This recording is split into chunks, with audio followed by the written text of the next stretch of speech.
তো আমরা শুরু করি। আজকের ক্লাসে হচ্ছে লোগো ডিজাইন দেখাবো। আর যদিও সবাই আসে নাই, রেকর্ডিং তো থাকবে, সমস্যা হবে না।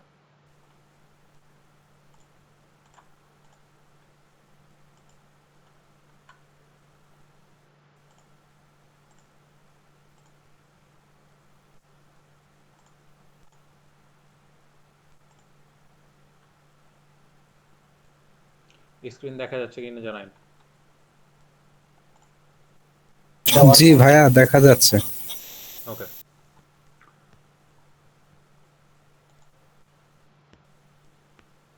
তো লোগো ডিজাইনের জন্য আমরা এডোবি ইলাস্ট্রেটর ব্যবহার করব। এডোবি ইলাস্ট্রেটরের যে ডাউনলোড ফাইলটা এখানে দেওয়া আছে, কিন্তু আমাদের একাডেমিতেই দেওয়া আছে।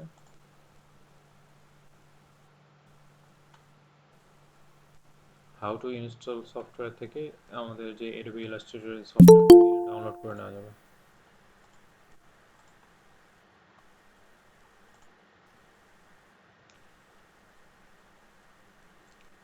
তারপর আমি আরেকবার দেখাই দিই কোথা থেকে ডাউনলোড করতে হবে।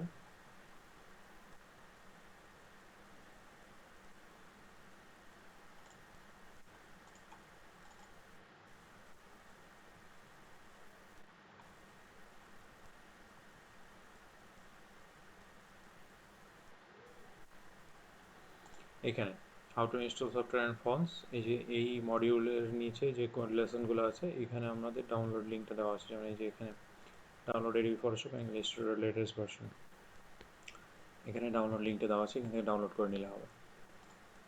তো লোগো ডিজাইনের জন্য আমরা কয়েকটা লোগো সিলেক্ট করে রাখছি, যেমন এই লোগোটা আমরা বানাবো আজকে। তো এই লোগোগুলো বানানোর জন্য কয়েকটা টুলস আমাদের দরকার হবে। টুলসগুলোর মধ্যে একটা হচ্ছে যে শেপ টুল, রেক্ট্যাঙ্গুলার শেপ টুল। আমি একটা যদি এখানে নতুন ডকুমেন্ট নিই তাহলে দেখা যাবে।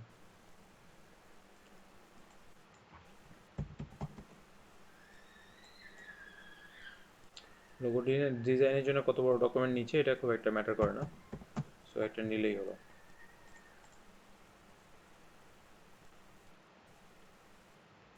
লোগো ডিজাইনের ক্ষেত্রে সবচেয়ে বেশি গুরুত্বপূর্ণ যে বিষয়টা এটা হচ্ছে লোগোর আইডিয়াটা, এটা কিভাবে জেনারেট করতে হবে।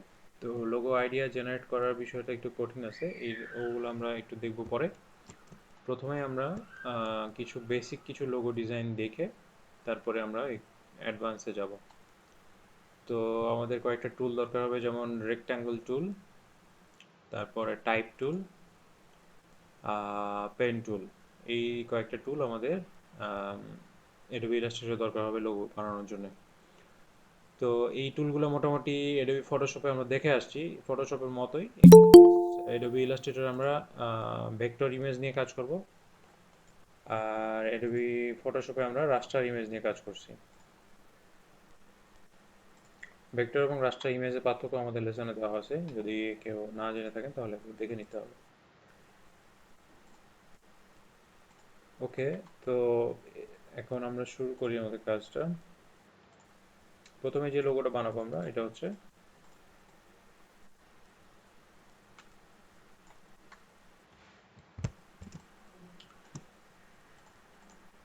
এই লোগোটা। এই লোগোটা বানানোর জন্য আমাদের খুব সিম্পল কয়েকটা শেপ নিতে হবে। এই শেপগুলো হচ্ছে রেক্ট্যাঙ্গেল টুল দিয়ে আমরা নিব। তো এই লোগোটা আমার একটা ক্লায়েন্টের জন্য বানানো ছিল।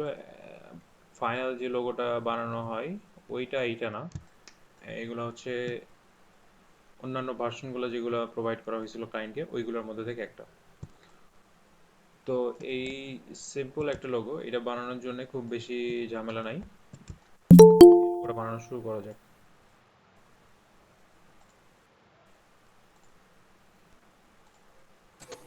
ভাই আমরা কি ইলাস্ট্রেটর দিয়ে কাজ করবো নাকি ফটোশপ দিয়ে? না না, লোগো আমরা ইলাস্ট্রেটরেই বানাবো। আচ্ছা।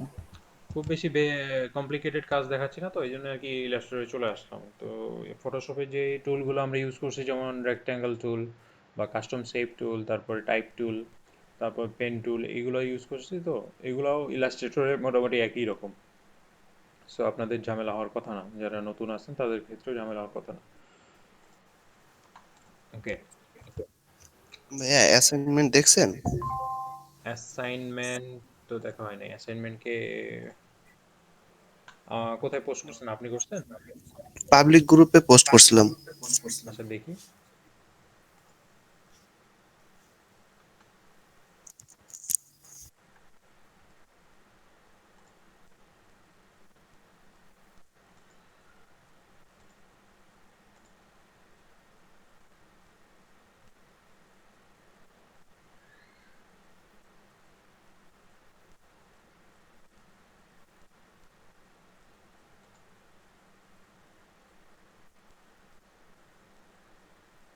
আইডিয়া আইডিয়া কোথা থেকে জেনারেট করছেন?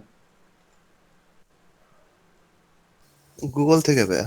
হুম, একদম হুবহু কপি করা যাবে না, যেমন আম, তবে আইডিয়া নিছেন, ঠিক আছে, ভালো হয়েছে, ডিজাইনটা ভালো হয়েছে।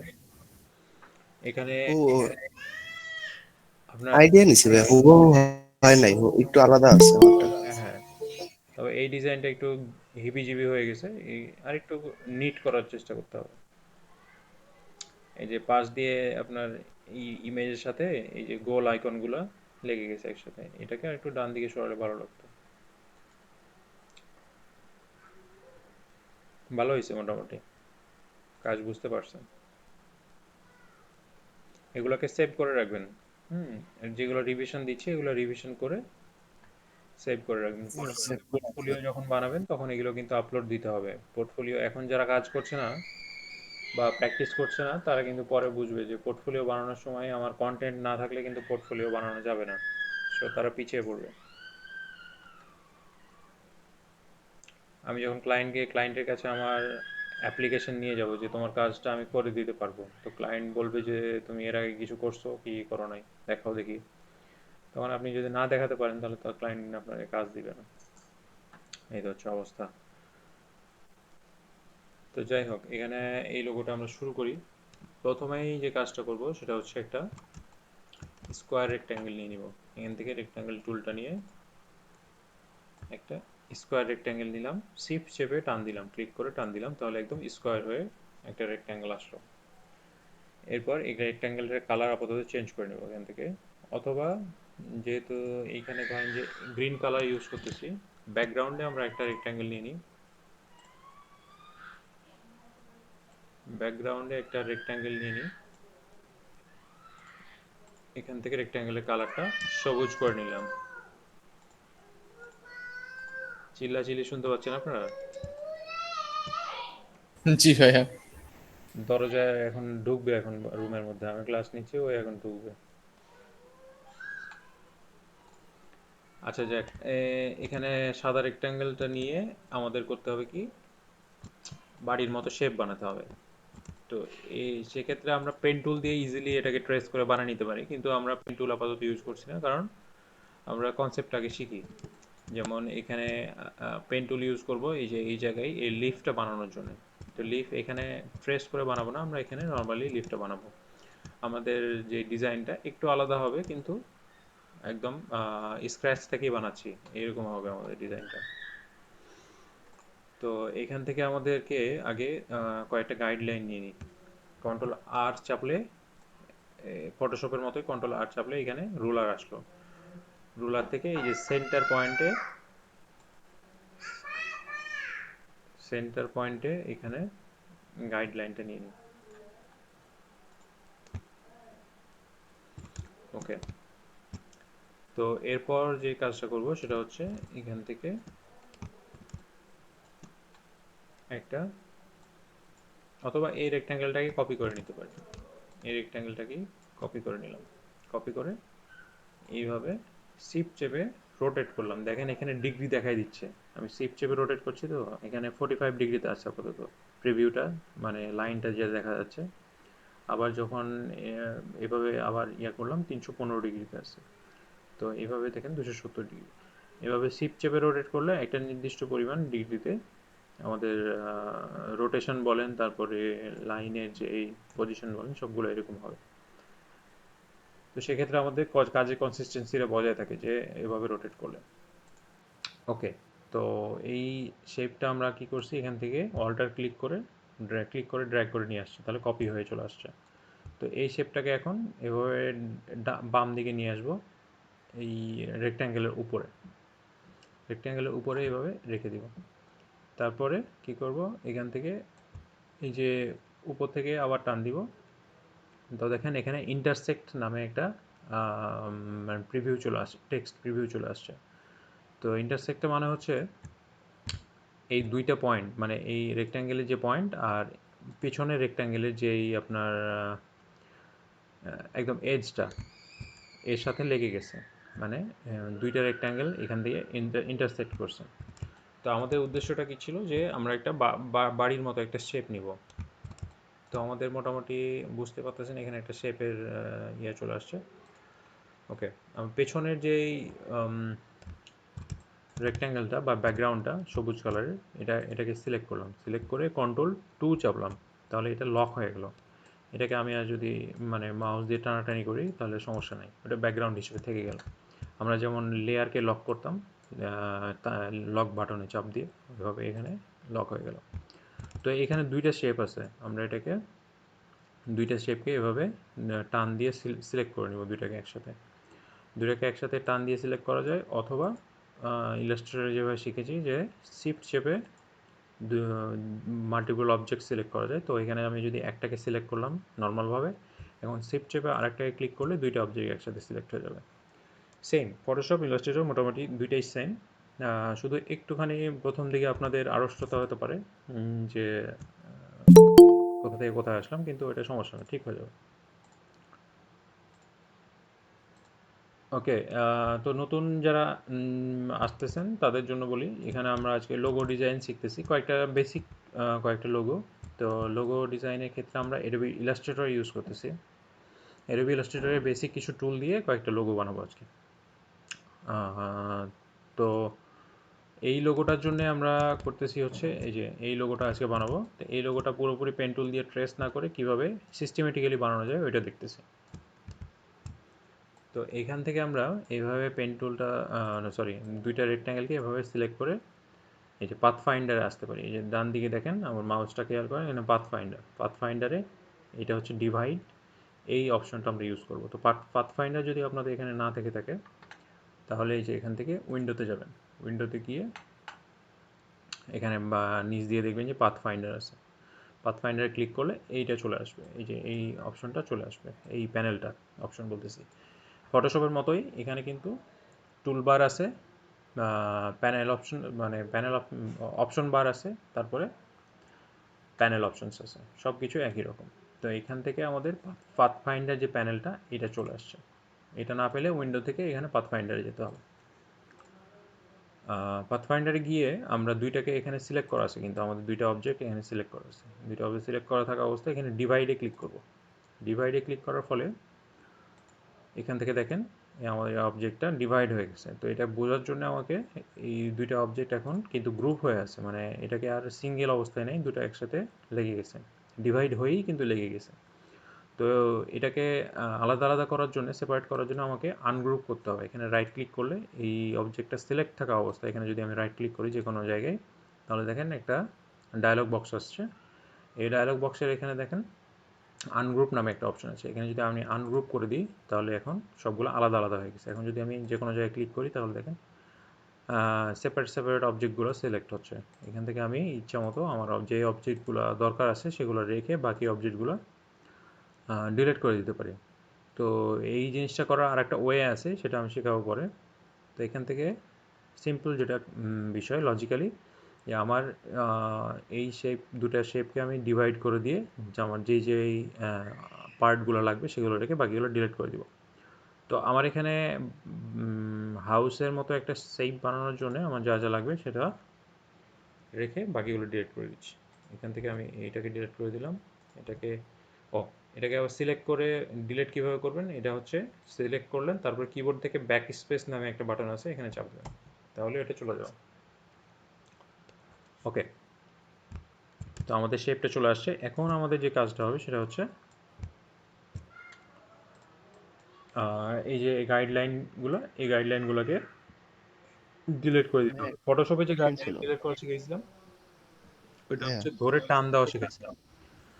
তো একটা কোশ্চেন ছিল ভাইয়া। হ্যাঁ ভাইয়া বলেন। আমরা ইলাস্ট্রেটরে যেরকম যে যে কোনো কোণা এজ যেটা হুম ওইটা রাউন্ড করতে পারি ডিরেক্ট সিলেকশন টুল দিয়ে, এটা কি পিএস এ করা যায় ফটোশপে? হ্যাঁ, এখন নতুন পিএসসি দিয়ে দিছে তো ওই সিস্টেমটা। আচ্ছা, মানে রাউন্ড করা যায় না, এই কোণা কোণাই থেকে যায়? না না, করা যায়, সমস্যা নেই। নতুন ফটোশপে দেওয়া আছে সিস্টেম, এটা দেখাবো আমি।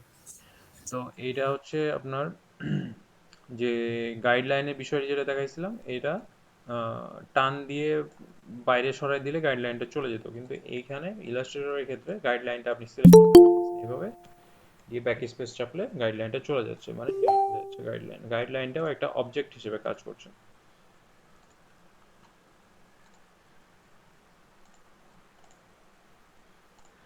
ওকে, তো এখান থেকে আমাদের এখন যে কাজটা করব সেটা হচ্ছে এই শেপটাকে আমরা এখান থেকে পুরোটাকে ধরে সবকিছু ধরে, মানে এখানে কিন্তু এই যে এই জায়গাটুকু আলাদা হয়ে আছে, এটা একটা আলাদা শেপ হিসেবে আছে, যেমন এটাকে যদি আমি টান দিই তাহলে এটা এখান থেকে ছুটে চলে আসলো। তো এইটা আলাদা হয়ে আছে। তো এটা সবগুলোকে একসাথে ধরে আবার পাথ ফাইন্ডারে যাব।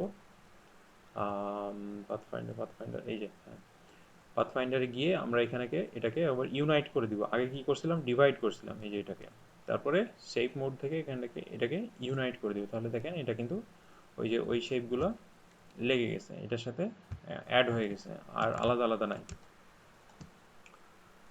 এরপরের কাজটা হচ্ছে আমাদের, দেখেন এইখানে এই যে এখানে একটা রাউন্ড আছে, তারপরে এই জায়গায় একটা রাউন্ড আছে, কিন্তু এখানে রাউন্ড নাই, এই কর্নারে রাউন্ড নাই। তো আমরা এই রাউন্ডগুলো করব। তো রাউন্ডগুলো করার জন্য আমাকে যেই কর্নারগুলো রাউন্ড করতে হবে ওই কর্নারগুলো সিলেক্ট করব। তো এখানে আমরা ইলাস্ট্রেটরে ফটোশপে দেখেছিলাম যে selection tool, direct selection tool. এখানে মেইন যে সিলেকশন টুলগুলো এগুলোই হচ্ছে ইলাস্ট্রেটরে ডিরেক্ট সিলেকশন টুল, আবার সিলেকশন টুল, এগুলো মেইন টুল হিসেবে কাজ করতেছে সিলেকশন টুল হিসেবে। ফটোশপে মেইন যে সিলেকশন টুল ছিল ওটা হচ্ছে মুভ টুল। তো এখান থেকে আমরা এখানে সিলেকশন টুল দিয়ে আমরা যখন কোনো জিনিস সিলেক্ট করব, পুরোটাই সিলেক্ট হচ্ছে। দেখেন আমি এই অ্যাঙ্কার পয়েন্টগুলো এই সিলেকশন মানে নর্মাল সিলেকশন টুল দিয়ে সিলেক্ট করতে পারছি না।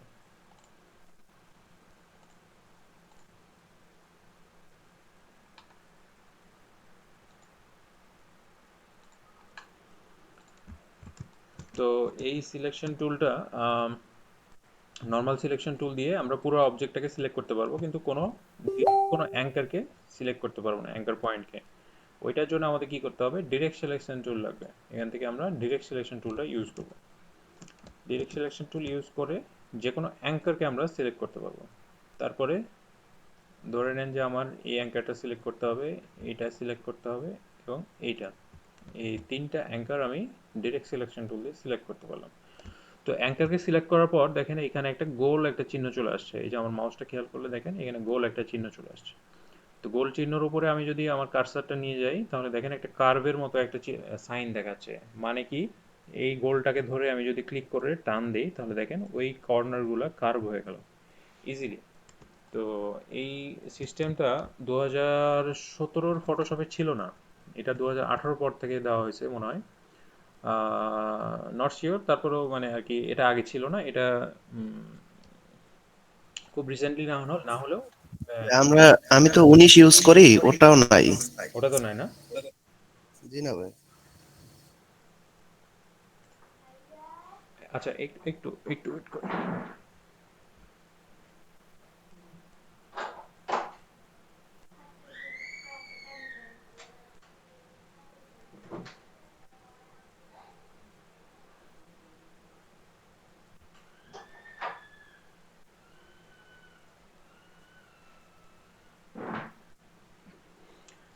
আচ্ছা, তো এখন আমাদের যেই হাউসের শেপটা এটা চলে আসছে। তো আমাদের হুবহু বানাতে গেলে দেখেন এই ওয়ালের যে সাইজটা মানে বাম সাইড দিয়ে এটা একটু বড় আছে। তো এটা কিভাবে করতে পারি, এটা এখান থেকে এটা ইজিলি করে নিতে পারি। যেমন আমি এখান থেকে যদি ডিরেক্ট সিলেকশন টুলটা নিয়ে এভাবে সিলেক্ট করি এই জায়গাটুকু, তাহলে যে অ্যাঙ্কার পয়েন্টগুলো এই এরিয়ার মধ্যে ছিল ওই অ্যাঙ্কার পয়েন্টগুলো সিলেক্ট হলো। কোন টুলটা দিয়ে সিলেক্ট করলাম, ডিরেক্ট সিলেকশন টুল দিয়ে। আমি যদি নর্মাল সিলেকশন টুল দিয়ে এভাবে সিলেক্ট করতে চাইতাম তাহলে পুরা এরিয়াটাই মানে পুরা অবজেক্টটাই সিলেক্ট হয়ে যাচ্ছে। এখান থেকে যদি আমি ধরে টান দিই তাহলে দেখেন পুরো এরিয়াটাই সিলেক্ট হয়ে যাচ্ছে, অথবা অ্যারো বাটন দিয়ে যদি চাপ দিই তাহলে পুরো এরিয়াটাই সিলেক্ট হয়ে যাচ্ছে। কোনটার ক্ষেত্রে? নর্মাল সিলেকশন টুলের ক্ষেত্রে। এখন যদি আমি ডিরেক্ট সিলেকশন টুল দিয়ে এভাবে এই এরিয়াটা সিলেক্ট করি তাহলে দেখেন বাকি অ্যাঙ্কার পয়েন্টগুলো সাদা হয়ে আছে, আর যেই এরিয়াটা সিলেক্ট করলাম ওই এরিয়ার মধ্যে যে অ্যাঙ্কার পয়েন্টগুলো আছে ওইগুলো সিলেক্টেড বা নীল হয়ে আছে।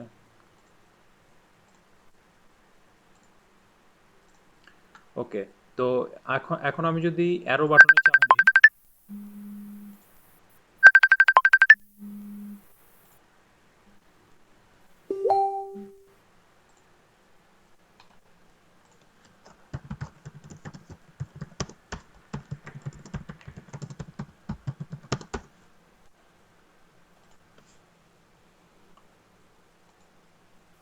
আমি যদি অ্যারো বাটনে চাপ দিই তাহলে ডাউন অ্যারো বাটনে যদি চাপ দিই তাহলে দেখেন ওই অ্যাঙ্কার পয়েন্টগুলো নিচে চলে আসছে, বাকিগুলো কিন্তু বাকিগুলোর জায়গায় থেকে যাচ্ছে। তাহলে এইভাবে আমি ওয়ালটাকে বড় করে নিতে পারছি।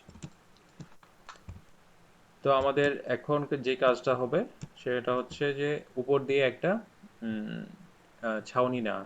তো এই ছাউনিটা নেওয়ার জন্য আমরা কি করতে পারি, এখান থেকে এই যে লাইন সেগমেন্ট টুলটা নিয়ে এইভাবে এই অ্যাঙ্কার পয়েন্টটা থেকে ধরে এই অ্যাঙ্কার পয়েন্টে একটা লাইন নিতে পারি।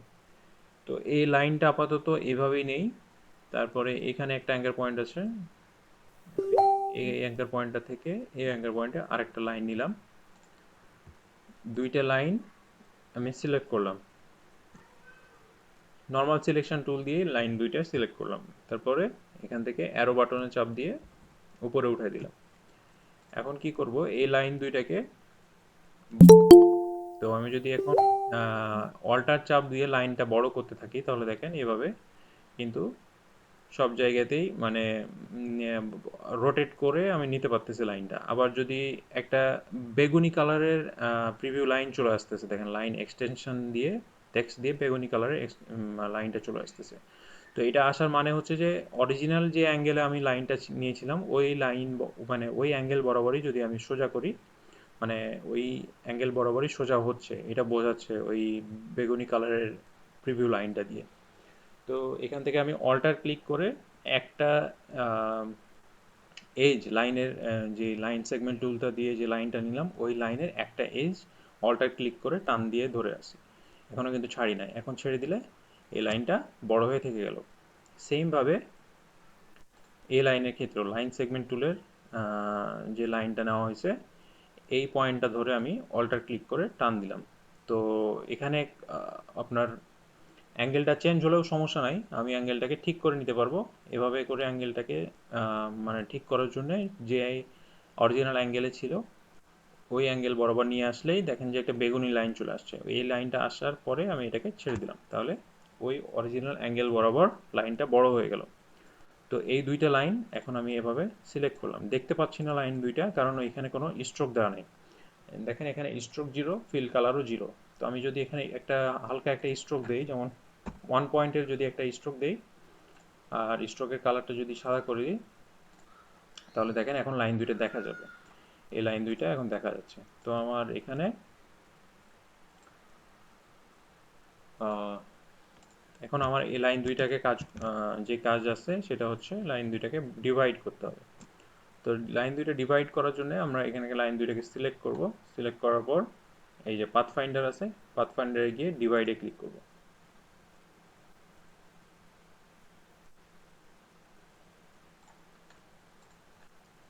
আচ্ছা, এখানে আরেকটা এখান থেকে আমরা একটা গাইডলাইন নিয়ে নিই এই বরাবর অ্যাঙ্কার পয়েন্ট বরাবর। এখানে এসে আমি স্ন্যাপ করে দিলাম এই গাইডলাইনটা। তো গাইডলাইনগুলো আমাদের শুধু লম্বালম্বি হয় ভার্টিক্যালি এবং হরিজন্টালি, এই দুইভাবে নেওয়া যায়, বাঁকাভাবে নেওয়া যায় না। যেমন আমি লাইন টুল নিলাম এভাবে, লাইন সেগমেন্ট টুল দিয়ে লাইন নিলাম, এভাবে নেওয়া যায় না। তো এখান থেকে আমি হরিজন্টাল একটা লাইন নিলাম উপর থেকে টান দিয়ে, রুলার থেকে টান দিয়ে নিয়ে এসে এই পয়েন্ট বরাবর অ্যাঙ্কার পয়েন্ট বরাবর স্ন্যাপ করে দিলাম। এবার কি করব, এই ইলাস্ট্রেটরের গাইডলাইন কিন্তু এই লাইন সেগমেন্ট টুলের মতোই কাজ করে। তো এই গাইডলাইনটাকে সিলেক্ট করলাম, এই দুইটা লাইনকে সিলেক্ট করলাম, সিলেক্ট করার পর পাথ ফাইন্ডারে ডিভাইডে ক্লিক করলাম। তাহলে দেখেন ওই যে গাইডলাইন নিয়েছিলাম এখানে, ওই গাইডলাইনটা সহ আপনার সুন্দরভাবে 45 ডিগ্রি অ্যাঙ্গেলে আমাদের একটা ঘরের একটা চৌচালা চলে আসছে। তো এই রেক্ট্যাঙ্গেলটাকে আমাদের এখন করতে হবে কি, এখানে দেখেন ওই গাইডলাইন নেওয়ার ফলে এটার এই যে এই পাথ একটা তৈরি হয়ে গেছে নিচ দিয়ে, এই পাথটাকে ডিলিট করতে হবে। তো ডিলিট করার জন্য আমরা এই পয়েন্ট থেকে কেটে নিতে পারি, এই যে এই পয়েন্ট থেকে এই পয়েন্ট পর্যন্ত কেচি দিয়ে কেটে নিতে পারি। আমাদের এখানে সিজার টুল আছে, এই ইরেজার টুলের আন্ডারে ক্লিক করে ধরে রাখলে দেখবেন যে সিজার টুল আছে, সি ক্লিক করলে এখানে সিজার টুলটা চলে আসবে। তো এখান থেকে সিজার করলে এখানে দেখেন এই অ্যাঙ্কার পয়েন্ট থেকে আমি যদি ক্লিক করি তাহলে এটা অলরেডি ডিভাইডেড হয়ে গেছে, আপনি দেখতে পাচ্ছেন না। তাই এখানে আবার যদি ক্লিক করি, এই অ্যাঙ্কার পয়েন্টে ক্লিক করলে এখানে দেখেন এই তিনটা লাইন ছিল, ওই তিনটা লাইন কিন্তু এখন ডিভাইডেড হয়ে গেছে, দুইটা একসাথে আছে, বাকি এখানে এই পয়েন্ট থেকে এই পয়েন্টে ক্লিক করার ফলে নিচের লাইনটা ডিভাইডেড হয়ে গেছে। তো এখানে এই যে এটা একটা লাইন হয়ে গেছে, এটা একটা লাইন হয়ে গেছে, আগে একটাই ছিল। তো এখান থেকে আমি এই পাথটাকে ক্লিক করে এখান থেকে ব্যাক স্পেস চাপলে, কিবোর্ড থেকে ব্যাক স্পেস চাপলে এটা ডিলিট হয়ে যাবে। এখন আমার যেটা থাকলো সেটা হচ্ছে উপরের এই লাইনটা থেকে গেল। তো এই লাইনটাকে এখন আমি স্ট্রোক দিতে পারি, এভাবে স্ট্রোক দিয়ে দিলাম। এই যে অপশন বারে দেখেন এখানে আমার লাইনটাকে সিলেক্ট করার ফলে এখানে অপশন চলে আসছে যে আমি কি কি করতে পারি এই লাইনের মধ্যে। তো লাইনটাকে আমি স্ট্রোক দিলাম, কালার সিলেক্ট করলাম একটা হোয়াইট কালার। ওকে, কালারগুলো নিয়ে আমরা পরে বদল করি। এখানে কালারগুলো জাস্ট ক্লিক করে পিক করে নেওয়া যাবে কালার পিকার টুল দিয়ে। তো এই কর্নারটাকে আমরা উপরে যে রাউন্ডেড কার্ভ কর্নার আছে এটার সাথে মিলাই দিব। তো এটার জন্য কি করব, আমাদেরকে এই পয়েন্টটা সিলেক্ট করতে হবে। কি দিয়ে সিলেক্ট করব, এই যে এই অ্যাঙ্কার পয়েন্টটা কি দিয়ে সিলেক্ট করব, direct selection tool. Direct selection tool দিয়ে এই অ্যাঙ্কার পয়েন্টটা সিলেক্ট করার ফলে এখানে দেখেন একটা সার্কেল চলে আসছে, পয়েন্ট চলে আসছে। তো এইটাকে ক্লিক করে ড্র্যাগ করলে আমাদের এই কার্ভ হয়ে যাচ্ছে, এই কর্নারটা কার্ভ হয়ে যাচ্ছে।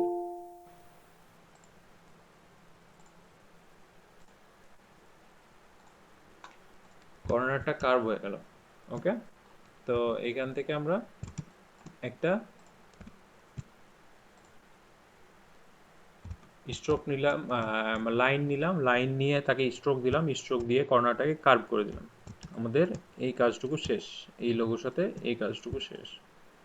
আমাদের মনে হয় এই যে এই ওয়ালটা বেশি বড় হয়ে গেছে, এটাকে আমি আবার সিলেক্ট করে ডিরেক্ট সিলেকশন টুল দিয়ে অ্যারো বাটনে চাপ দিই, তাহলে এটা মোটামুটি একটা সাইজে আসবে। ওকে, তো এই স্ট্রোকটা আর একটু বড় করতে পারি। চৌচালার যে মাথা ওটা তো মানে রাউন্ড শেপ হবে, এটা কিভাবে করব? মাথা, চৌচালার দুই পাশটা রাউন্ড শেপ কিভাবে করব? এটা হচ্ছে হ্যাঁ রাউন্ড শেপ করে দেখাচ্ছি, সমস্যা নাই। তো এটাকে আমি স্ট্রোকটা আর একটু বড় করি, তাহলে ভালো লাগবে। স্ট্রোকটা 30 দিলাম, 30 পয়েন্ট। এরপরে একটু উপরে উঠে দিলাম। এরপরে এই যে এটা হচ্ছে আমাদের ভেক্টর অবজেক্ট, তো আমাদের কোনো ঝামেলা নাই, সবই পসিবল আর কি ইলাস্ট্রেটরে। ফটোশপে অনেক কিছুই ইম্পসিবল ছিল যেগুলা ইলাস্ট্রেটরে পসিবল খুবই ইজিলি। তো যাই হোক, এখানে এই স্ট্রোকটা সিলেক্ট করে এখন আমি যদি স্ট্রোক অপশনে যাই, এই যে দেখেন এখানে স্ট্রোকটা আছে, স্ট্রোক প্যানেল। এই স্ট্রোক প্যানেলে ক্লিক করার পর একটা নতুন ডায়লগ বক্স আসলো।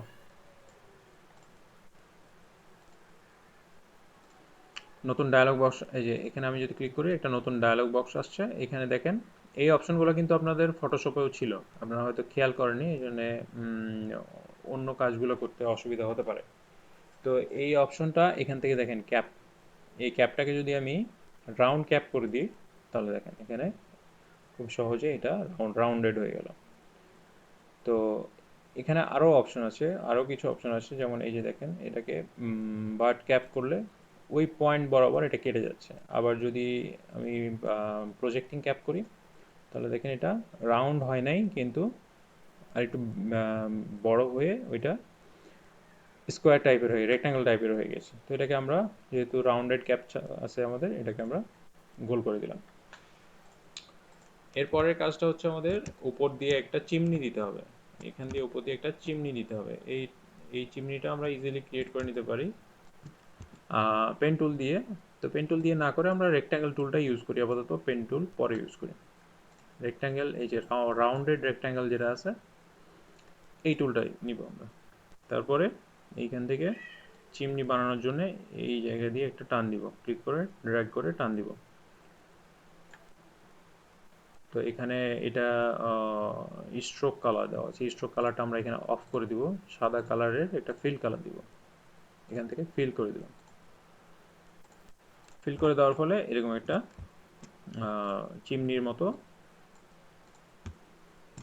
রেক্ট্যাঙ্গেল চলে আসলো, রাউন্ডেড রেক্ট্যাঙ্গেল যেটা চলে আসছে। তো এখান থেকে আমাদের রাউন্ডেড রেক্ট্যাঙ্গেলটা যদি দেখি, এখানে এই যে এই সেম এইটুকু মানে চৌচালার নিচ দিয়ে যেই স্পেসটুকু ফাঁকা আছে, সেম স্পেসটুকু এখানেও ফাঁকা রাখা হয়েছে। তো এটাকে কিভাবে নিব,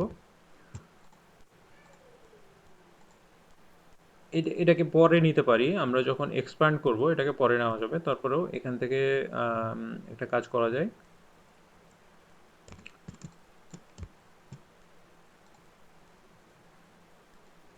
এটাকে নিচে নামায়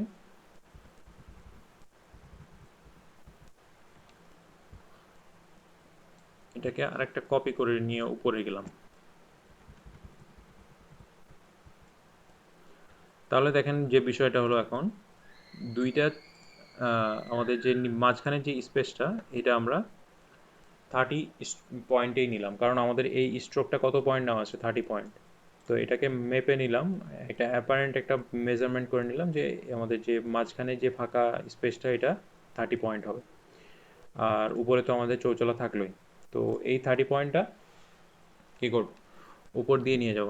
এখন এটাকে যদি আমি অ্যারো বাটন দিয়ে চাপ দিয়ে উপরে নিয়ে যাই, তাহলে এখানে দেখেন, এখানে এটাকে এভাবে মিলাই দিলাম। তাহলে আমাদের এই চিমনির যেই কাটার স্পেস ছিল সেটা আমাদের 30 পয়েন্টে হয়ে গেছে। এটা একটা করার একটা ইজি ওয়ে আছে। করার জন্য ভাই আইপি কোড, জি, আইপি কোড পছন্দ করেন? এটা করার একটু ইজি ওয়ে আছে, ওইটা কিছু শেয়ার করবি? অফসেট দিয়ে করা যাবে, কিন্তু কি আপনি হ্যাঁ হ্যাঁ, ওইটা হচ্ছে সবচেয়ে ইজিয়েস্ট ওয়ে আছে, অফসেট বাদ দিয়ে। হ্যাঁ হ্যাঁ, অফসেটে এখনো যাইতে আসেনি, কারণ আমরা শুরুতে যে দুইটা সমস্যা থাকবে, ও আচ্ছা, ঠিক আছে। সিমিলার ছিল তো সবাই, ব্যাপারটা হয়ে যাবে। আচ্ছা, ঠিক আছে। অফসেট দিয়ে করলে আরো ভালো হয়, তো এটা আমাদের আপাতত বোঝানোর জন্য এভাবেই করে না, বোঝার জন্য। তো আমরা এই স্পেসটুকু দেখাই দেন তাহলে। আচ্ছা দেখাবো নি, অফসেটের সিস্টেম আরো অনেক ঝামেলা আছে। এখান থেকে অবজেক্ট মেনু থেকে অফসেট করে দিতে পারি আমরা, পাথ থেকে অফসেট করলেই এটা হয়ে যায়। তো এটা পরে দেখাচ্ছি। ওকে, এখান থেকে যে বিষয়টা দেখাচ্ছিলাম, এটা হচ্ছে এই পয়েন্টটাকে, মানে এই কাটার যেই ফাঁকা স্পেসটা থাকবে চিমনি থেকে আমরা কেটে নেব, এটাকে সেম করতে চাচ্ছিলাম।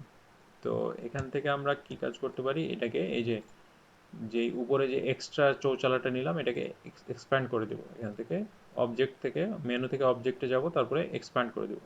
এক্সপ্যান্ড করে ওকে করব। ওকে করার পর এটা কিন্তু আর স্ট্রোক নাই, এটা একটা শেপ হয়ে গেছে, ভেক্টর অবজেক্টিভ বাট শেপ। তো এই শেপটা এখন আমাদেরকে কি করতে হবে, এই শেপেরটা, এটা কিন্তু এই যে চিমনিটা এটার উপর দিয়ে আছে। আমি যদি কালারটা চেঞ্জ করে দিই চিমনির, আচ্ছা এটার উপর দিয়ে নাই, চিমনিটাকে এখন আমি একদম পেছনে পাঠাই দিই। চিমনিটাকে সিলেক্ট করে এভাবে রাইট ক্লিক করলাম, তারপরে দেখেন একটা অ্যারেঞ্জ আসছে, অ্যারেঞ্জ মেনু। অ্যারেঞ্জ মেনু থেকে এটাকে সেন্ড টু ব্যাক করে দিলাম। আচ্ছা, ব্যাক করার ফলে যেটা হলো সেটা হচ্ছে আমাদের একদম এই আমাদের পিছনে কিন্তু আরেকটা ব্যাকগ্রাউন্ড আছে, ওইটাও কিন্তু একটা শেপ। তো ওই ব্যাকগ্রাউন্ডের পিছনে চলে গেছে। তো এখন আমাদের কি করতে হবে, ব্যাকগ্রাউন্ডটাকে আমরা Ctrl+2 চেপে লক করে দিয়েছিলাম, তো এখন Ctrl+Alt+2 চাপলে ব্যাকগ্রাউন্ডটা আনলক হয়ে যাবে। তো এবার কি করতে হবে, একদম ব্যাকগ্রাউন্ডের পেছনে চলে গেছে আমাদের চিমনিটা। তো ব্যাকগ্রাউন্ডটাকে আমরা আবার সেন্ড টু ব্যাক করে দিই, তাহলে চিমনিটা তার উপরে চলে আসছে। এখন আবার ব্যাকগ্রাউন্ডটাকে Ctrl+2 চেপে লক করে দিলাম। লক করে দেওয়ার ফলে আর ব্যাকগ্রাউন্ডটাকে সরানো যাচ্ছে না। এখন আমরা আমাদের কাজ চালা যায়। তো এখানে কি করছিলাম, এই চৌচালাটাকে অবজেক্ট থেকে এক্সপ্যান্ড করে নিলাম, যার ফলে এটা একটা শেপ হয়ে গেল। আমাদের এটা রেক্ট্যাঙ্গেল তো একটা শেপ হিসেবে আছেই। তো রেক্ট্যাঙ্গেল আর এই চৌচালাটা এখন সিলেক্ট করে আমরা পাথফাইন্ডার থেকে এই যে মাইনাস ফ্রন্ট যে অপশনটা আছে এটা সিলেক্ট করব। মাইনাস ফ্রন্ট অপশনটা সিলেক্ট করার ফলে এখান থেকে যদি আমি ক্লিক করি তাহলে এই রেক্ট্যাঙ্গেলটা ব্যাকগ্রাউন্ডে ছিল আর উপরে ছিল আমাদের চৌচালা। এই যে এই চৌচালাটা ছিল উপরে। তো উপরের যে অংশটা চিমনির উপর দিয়ে গেছে ওই অংশটুকু চিমনি থেকে মাইনাস হয়ে গেল। ফ্রন্টে যে অংশটুকু আছে ওইটা ব্যাকগ্রাউন্ড থেকে মাইনাস হয়ে গেল, এই জন্যে এই অপশনটার নাম হচ্ছে মাইনাস ফ্রন্ট। ফ্রন্টে যে অংশটুকু পাবো আমি ওইটুকু মাইনাস হয়ে যাচ্ছে, এই অপশনটা থেকে ওইটা বোঝা যায়। এই যে দেখেন আইকনটাতেও ওইটাই বোঝাচ্ছে যে ব্যাকগ্রাউন্ডে যে জিনিসটা আছে ওইটা থেকে যদি আমি সামনের অংশটুকু মাইনাস করি তাহলে যেটুকু থাকে ওইটুকুই মাইনাস ফ্রন্ট অপশন দিয়ে পাওয়া যাবে। তো দুইটাকে সিলেক্ট করলাম, ব্যাকগ্রাউন্ডে যা আছে ফ্রন্টে যা আছে, তারপরে মাইনাস ফ্রন্টে ক্লিক করলাম। এখন দেখেন এটা উপর থেকে ওই যে আগের অংশটা ফ্রন্টের অংশটা ডিলিট হয়ে গেছে। এখন এটা কিন্তু গ্রুপ হয়ে গেছে, মানে পাথ ফাইন্ডার দিয়ে যে কোনো কিছু করার পরই ওই জিনিসটা কিন্তু গ্রুপ হয়ে যায়। তো এটাকে আনগ্রুপ করার জন্য সিলেক্ট করব, তারপরে আনগ্রুপে ক্লিক করব। আনগ্রুপে ক্লিক করার পরে আমাদের যেটুকু আনওয়ান্টেড জিনিসপত্র আছে ওইটুকু ডিলিট। তো আমাদের এখান থেকে হয়ে গেল চিমনি চৌচালা ঘরবাড়ি হয়ে গেছে আমাদের। এখন কি করব, এখন যে কাজটা করতে হবে আমাদের লিফটটা বানাতে হবে।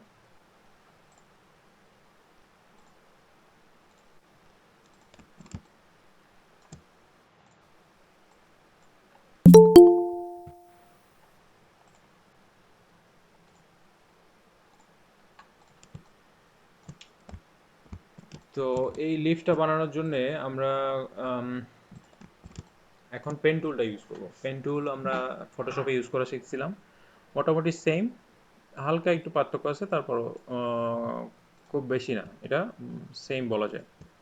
পেন টুলটা ইউজ করব আমরা, এখান থেকে ফিল কালারটা হোয়াইট করে নিই, তাহলে পেন টুল দিয়ে যেই শেপটা নিব সেগুলো হোয়াইট কালারে আসবে। তো এই লিফটটা বানানোর জন্য আমরা ইজিলি এখান থেকে টান দিয়ে মানে লিফটটাকে কপি করে নিতে পারি ট্রেস করে। তো ওইটাকে না করে আমরা লিফটটা বানানো শিখি। প্রথমেই এখান থেকে পেন টুল দিয়ে একটা পয়েন্ট নিলাম এই জায়গায়।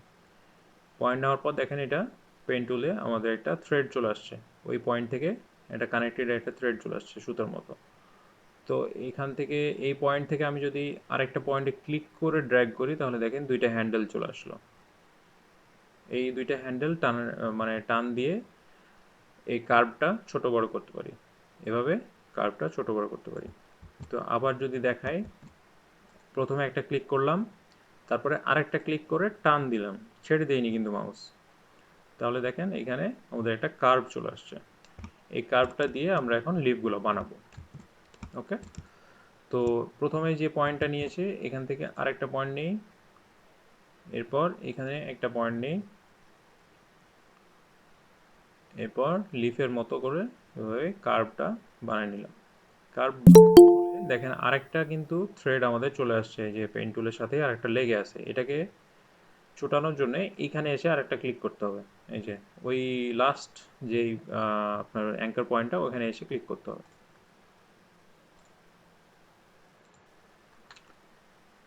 লাস্ট যে অ্যাঙ্কার পয়েন্টটা এখানে এসে আরেকটা ক্লিক করলাম, তাহলে দেখেন ওইটা ওই কার্ভটা কিন্তু ছুটে গেছে, কিন্তু থ্রেডটা ঠিকই আছে, আমাদের কার্ভটা আর নাই।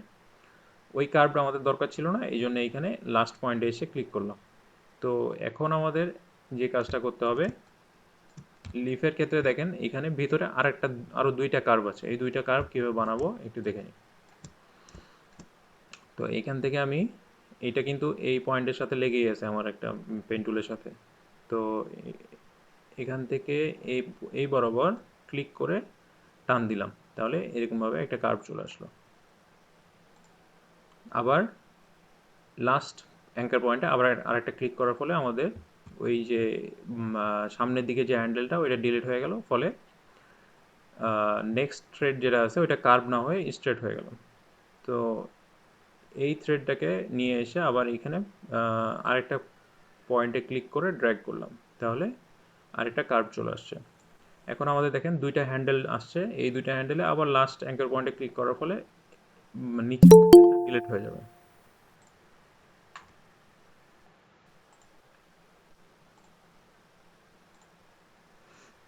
নিচের হ্যান্ডেলটা ডিলিট হয়ে যাওয়ার পর এখন আমরা কি করব, আমাদের যে শেপটা এটা ক্লোজ করে দেবো। ক্লোজ করার জন্য একদম ফার্স্ট অ্যাঙ্কার পয়েন্টে গিয়ে ক্লিক করলাম। ক্লিক করে কিন্তু ছেড়ে দিলে এটা এভাবে থেকে যাবে, এটা আর লিফ অবস্থায় মানে কোনো শেপেই হলো না আর কি। তো আমাদের কাঙ্ক্ষিত শেপটা পাইলাম না, তো এটাকে এখানে ক্লিক করে রাখা যাবে না, এটাকে আমাদের যে ফার্স্ট অ্যাঙ্কার পয়েন্ট এখানে এসে ক্লিক করে ড্র্যাগ করে এটাকে কার্ভ বানিয়ে নিতে হবে। তো এখানে আমি কার্ভ নিলাম একটা, মোটামুটি একটা লিফ হয়ে গেছে। তারপর এটাকে আপনি এখন অ্যাডজাস্ট করে ঠিক করে নিতে পারেন। হালকা একটু অ্যাডজাস্ট করি ভালো সুন্দরভাবে লিফটটা বানানোর জন্য। তো এখান থেকে পেন টুলে আমরা যদি ক্লিক করে ধরে রাখি তাহলে দেখবেন যে এখানে অ্যাড অ্যাঙ্কার পয়েন্ট নামে আরেকটা টুল আছে। অ্যাড অ্যাঙ্কার পয়েন্টটা কী করবে, পাথের উপরে আপনার যতগুলো পয়েন্ট লাগবে ইচ্ছা করলে পাথের উপরে আরও পয়েন্ট নিয়ে কাজ করতে পারেন। তো আমার এখানে একটা পয়েন্ট নিই আমি। পয়েন্ট নেওয়ার ফলে দেখেন দুইটা হ্যান্ডেল আসছে, কিন্তু এখানে একটা হ্যান্ডেল এখানে একটা হ্যান্ডেল, প্রত্যেকটা পয়েন্টে দুইটা করে হ্যান্ডেল থাকবে। আপনি ইচ্ছা করলে ওই হ্যান্ডেলগুলো ডিলিট করে বা এডিট করে আপনার শেপটা এখন ঠিকঠাক করে নিতে পারেন। তো এই অ্যাঙ্কার পয়েন্টগুলো সিলেক্ট করার জন্য কোন টুলটা ইউজ করবো সেটা হচ্ছে ডিরেক্ট সিলেকশন টুল। যে কোনো সিঙ্গেল অ্যাঙ্কার পয়েন্টকে সিলেক্ট করার জন্য ডিরেক্ট সিলেকশন টুল ইউজ করে আমরা এভাবে আমাদের যে পয়েন্টগুলো এভাবে ঠিক করে নিতে পারি। তো এইভাবে আমরা পয়েন্টগুলোকে অ্যাডজাস্ট করে নেওয়ার ফলে দেখেন শেপটাও চেঞ্জ হচ্ছে। তো আমরা চিন্তা করতেছি যে পাতায় পাতায় আরও কিছু কার্ভেচার দিব, যাতে করে পাতাটা আমাদের সুন্দর হয়।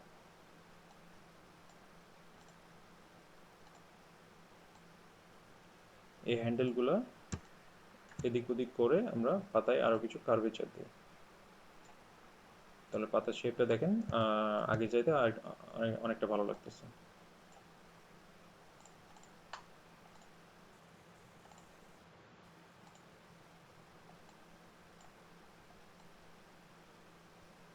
এবার আমরা ডিরেক্ট সিলেকশন টুল দিয়ে হ্যান্ডেলগুলোও এডিট করতে পারবো। তো এইখানে আহ, এই এই কার্ভটা মনে হচ্ছে একটু ডিম্বাকৃতি হয়ে গেছে। তো এইখানে আমরা একটু ফিল অ্যাড করতে চাই তাহলে আরেকটা অ্যাঙ্কার পয়েন্ট লাগবে আমাদের এখানে। এখন আমি এই অ্যাঙ্কার পয়েন্টটাকে এইভাবে টান দিই,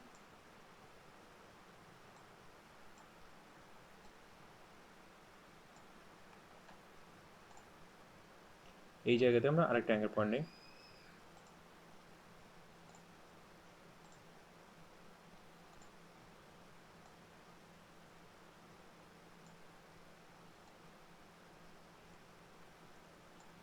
ওকে, তো দেখেন এখানে আমি যে হ্যান্ডেলটা ধরে এভাবে টান দিলাম, নিচের যে হ্যান্ডেলটা ওইটাও কিন্তু এডিট হয়ে গেল। তো মানে ওইটাও নড়ে শেপটা চেঞ্জ হয়ে গেল। তো আমার যদি দরকার হয় যে শুধু আমি একটা হ্যান্ডেলই চেঞ্জ করব, যেমন এই হ্যান্ডেলটা আমি শুধু এডিট করব, তাহলে কি করতে হবে, অল্টার ক্লিক করে এখানে ক্লিক করে ড্র্যাগ করলে দেখেন শুধু এই হ্যান্ডেলটা আমি এডিট করতে পারতেছি। অল্টার কিবোর্ড থেকে অল্টার ক্লিক করে আমরা যদি অল্টার চেপে ক্লিক করে ড্র্যাগ করি হ্যান্ডেলটা, তাহলে দেখেন ওই হ্যান্ডেলটা শুধু চেঞ্জ করতে পারতেছি, নিচেরটা ঠিক থাকতেছে। তো এইভাবে এই হ্যান্ডেলটা এভাবে অল্টার ক্লিক করে ভেঙে নিতে পারি। তো আমাদের ওভাবে ভাঙার দরকার নেই, এটা জাস্ট বোঝানোর জন্য দেখাইলাম। তো লিফটটা এভাবে থাকলেও হবে, ভালো লাগছে, খারাপ লাগে না। আপনারা আপনাদের মতো করে ইচ্ছা মতো করে বানাবেন, যেভাবে বানালে ভালো লাগে। তো আমার এই যতটুকু হয়েছে আর কি, সমস্যা নাই, এটা দিয়ে চলবে। ওকে, তো এখন এই লিফটটা ডিরেক্ট সিলেকশন টুল দিয়ে এডিট করার পর মানে ফাইনালি যে লিফটটা পাবো এটাকে আমি নর্মাল সিলেকশন টুল দিয়ে সিলেক্ট করব। সিলেক্ট করার পর এভাবে একটা দেখেন বাউন্ডিং বক্স চলে আসছে। আমরা কিন্তু এই বাউন্ডিং বক্সটা পাইতাম ফটোশপে কন্ট্রোল টি চাপলে ফ্রি ট্রান্সফর্ম করার জন্য। তো আমার এখানে কন্ট্রোল টি চাপা লাগে না, এটাকে জাস্ট সিলেকশন টুল দিয়ে সিলেক্ট করলে বাউন্ডিং বক্সটা চলে আসতেছে। তো এখানে ওই কর্নার ধরে টান দিলে ফটোশপের মতো ছোট বড় হবে। এটা এটা ডিফর্মড হয়ে যাচ্ছে কারণ আমি শিফট চাপছি না। ফটোশপে কিন্তু শিফট না চেপে আপনার কর্নার ধরে টান দিলেই সুন্দরভাবে প্রপোর্শনালি ওইটা ছোট বড় হতো, কিন্তু ইলাস্ট্রেটরে শিপ ধরে টান দিতে হবে, শিপ চেপে টান দিতে হবে, তা না হলে ওইটা ডিফর্মড হয়ে যাবে, এইরকম হয়ে যাবে, মানে যেদিকে মানে টানাটানি করলে এরকম হয়ে যাবে। তো শিপ চেপে টান দিলে কোনো সমস্যা নেই। ওকে, তো এখান থেকে আমি এটাকে একটু রোটেট করে নিব, রোটেট করে নিয়ে এখানে দেখেন আরেকটা লিফ আছে। এই লিফটা বানানোর জন্য আমরা এটাকে জাস্ট কপি করে নেব, এটাকে অল্টার ক্লিক করে ড্র্যাগ করে নিয়ে আসলাম কপি করে। ওকে, তো এখন কপি না করি, এটাকে আগে বাড়ির মতো বসাই, এটাকে ছোট করলাম, শিফট চেপে ছোট করলাম।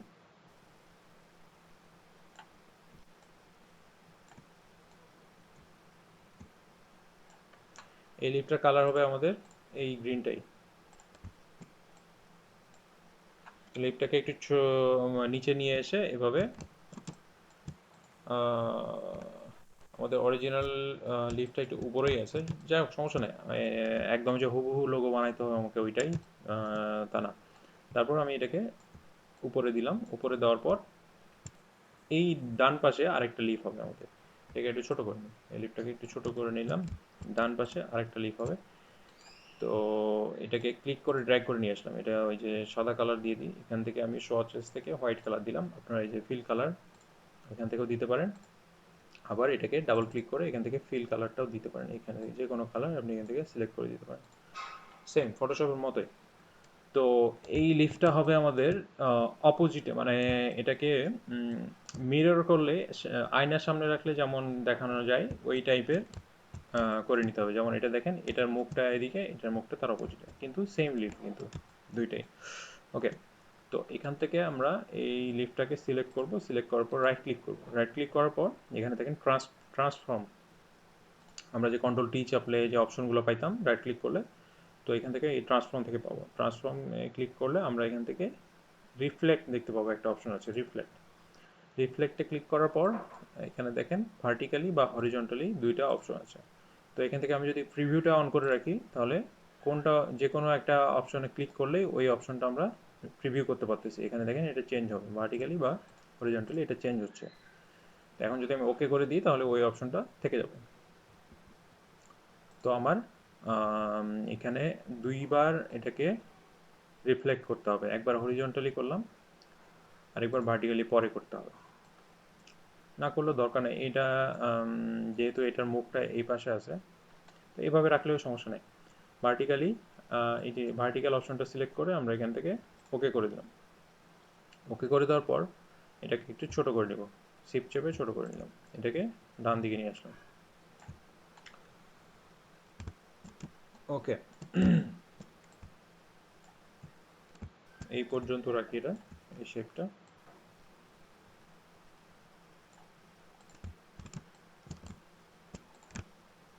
চলবে। এখান থেকে আমি এই যে এই ওয়ালের সাথে এটাকে জুম করে মিলাই দিলাম, দেখেন মোটামুটি এটা আর বোঝা যাবে না জুম আউট করলে। আমি একদম কত পার্সেন্ট জুম করছি, যে দেখেন এখান থেকে 2400% জুম করছি। তো এত জুম করে আমাদের লোগো খুব স্মল স্মল জায়গায় ইউজ করা হয়, যদিও বিলবোর্ডে ইউজ করলে এটা বোঝা যাইতে পারে, তারপর ব্যাপার না। তো এটা এই লিফটটা আরেকটু ছোট করা যায়, এখান থেকে এটাকে আবার মিলাই দিই, ছোট করলে এইখান থেকে এভাবে মিলাই দিলাম, তাহলে হয়ে গেল। এই লিফটটা ডান দিকে আরেকটু সরাই নিয়ে আসলাম। ওকে,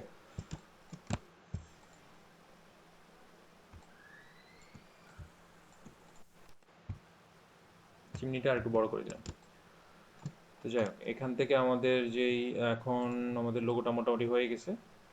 তো পুরো লোগোটাকে সিলেক্ট করে একবার কি করব, অল্টার ক্লিক করে ড্র্যাগ করে বাম দিকে রেখে দিব।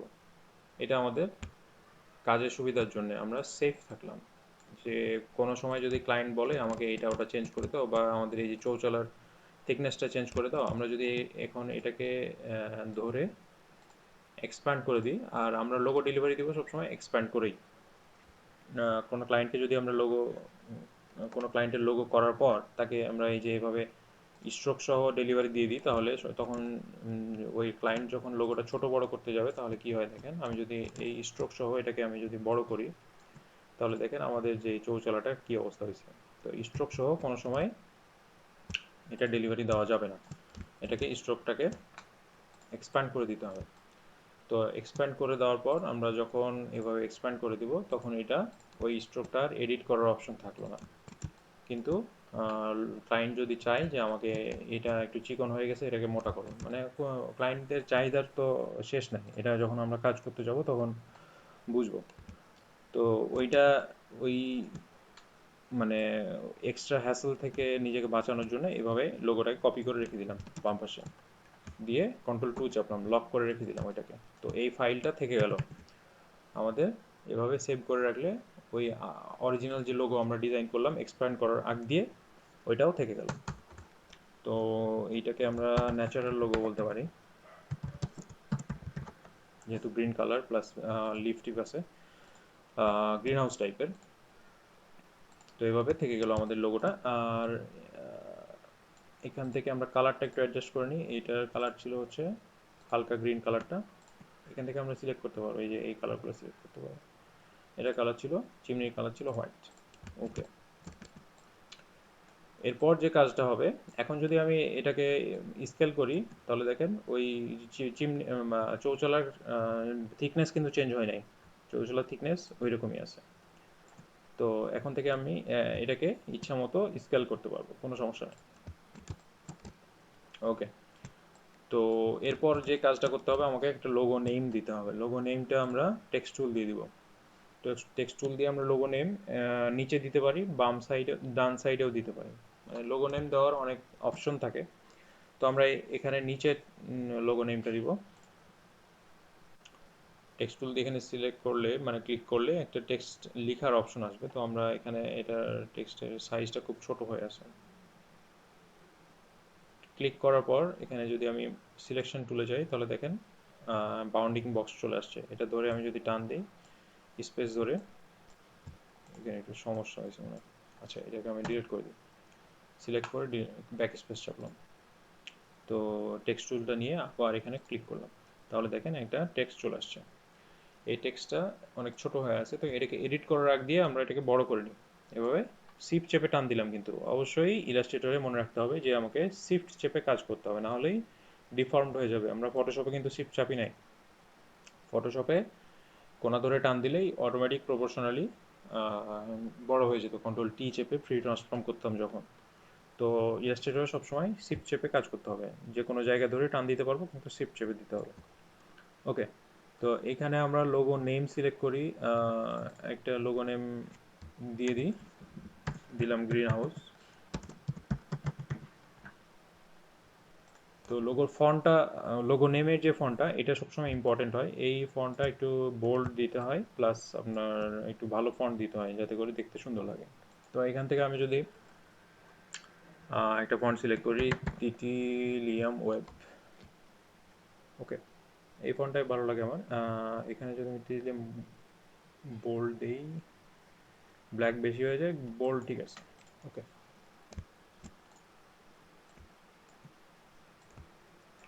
এখন আপনার ফন্ট নিয়ে আপনি ক্যারিকেচার করেন, আপনার যেভাবে ইচ্ছা সেভাবে খেলাধুলা করবেন ফন্টের সাথে। তো এখান থেকে আমি ফন্টের কালার দিলাম গ্রিন হাউস। এক কাজ করি, উপরে গ্রিন রাখি, নিচে ট্যাগ লাইন হিসেবে হাউস দিয়ে দিই। এখান থেকে আমি হাউসটাকে সিলেক্ট করলাম টেক্সট টুল দিয়ে। আচ্ছা, এখান থেকে কি আমাকে কিন্তু এই যে আবার টেক্সট টুলে আসতে হলো না, আমি এখান থেকে সিলেকশন টুলটা নিলাম, মানে আগে থেকে সিলেকশন টুল নেওয়া ছিল। এখান থেকে টেক্সটটা সিলেক্ট করলাম, তারপরে ডাবল ক্লিক করলাম। সিলেক্ট না করেও এখানে এসে দিয়ে ডাবল ক্লিক করলেই আমার এখানে টেক্সট টুলটা অ্যাক্টিভেট হয়ে গেছে। দেখেন আমি কিন্তু আবার টেক্সট টুলে যাইনি। তো টেক্সটের উপর ডাবল ক্লিক করলে এভাবে টেক্সট টুলটা চলে আসবে। চলে আসার পর হাউসটা সিলেক্ট করলাম, হাউস থেকে কন্ট্রোল X চাপলাম, কন্ট্রোল X, তাহলে কাট হয়ে গেল, ওইখানে আমার টেক্সট আর নাই। তো এখানে একটু ফাঁকা জায়গা আছে, এটাকে ব্যাক স্পেস চেপে দূর করে দিলাম। এরপর গ্রিনটাকে কি করব, আমাদের কিন্তু হাউসটা কাট হয়ে আমাদের ক্লিপবোর্ডে আসেই।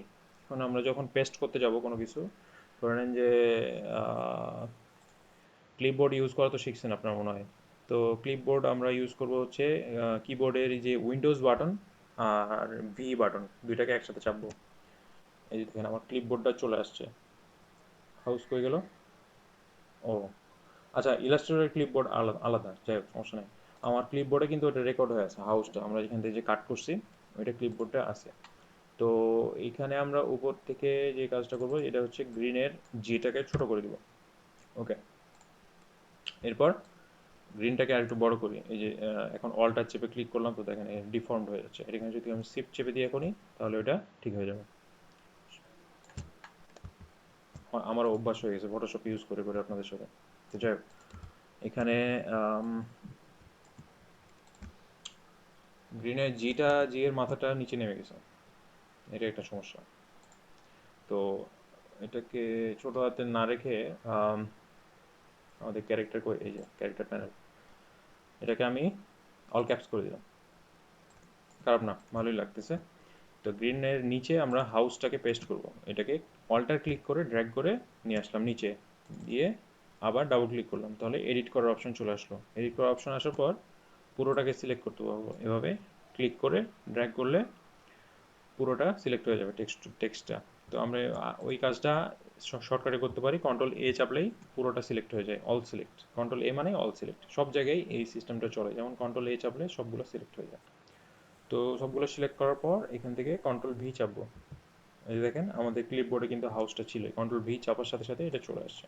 তো ইলাস্ট্রেটরের ক্লিপবোর্ডটা আলাদা, উইন্ডোজের সাথে মিলে না।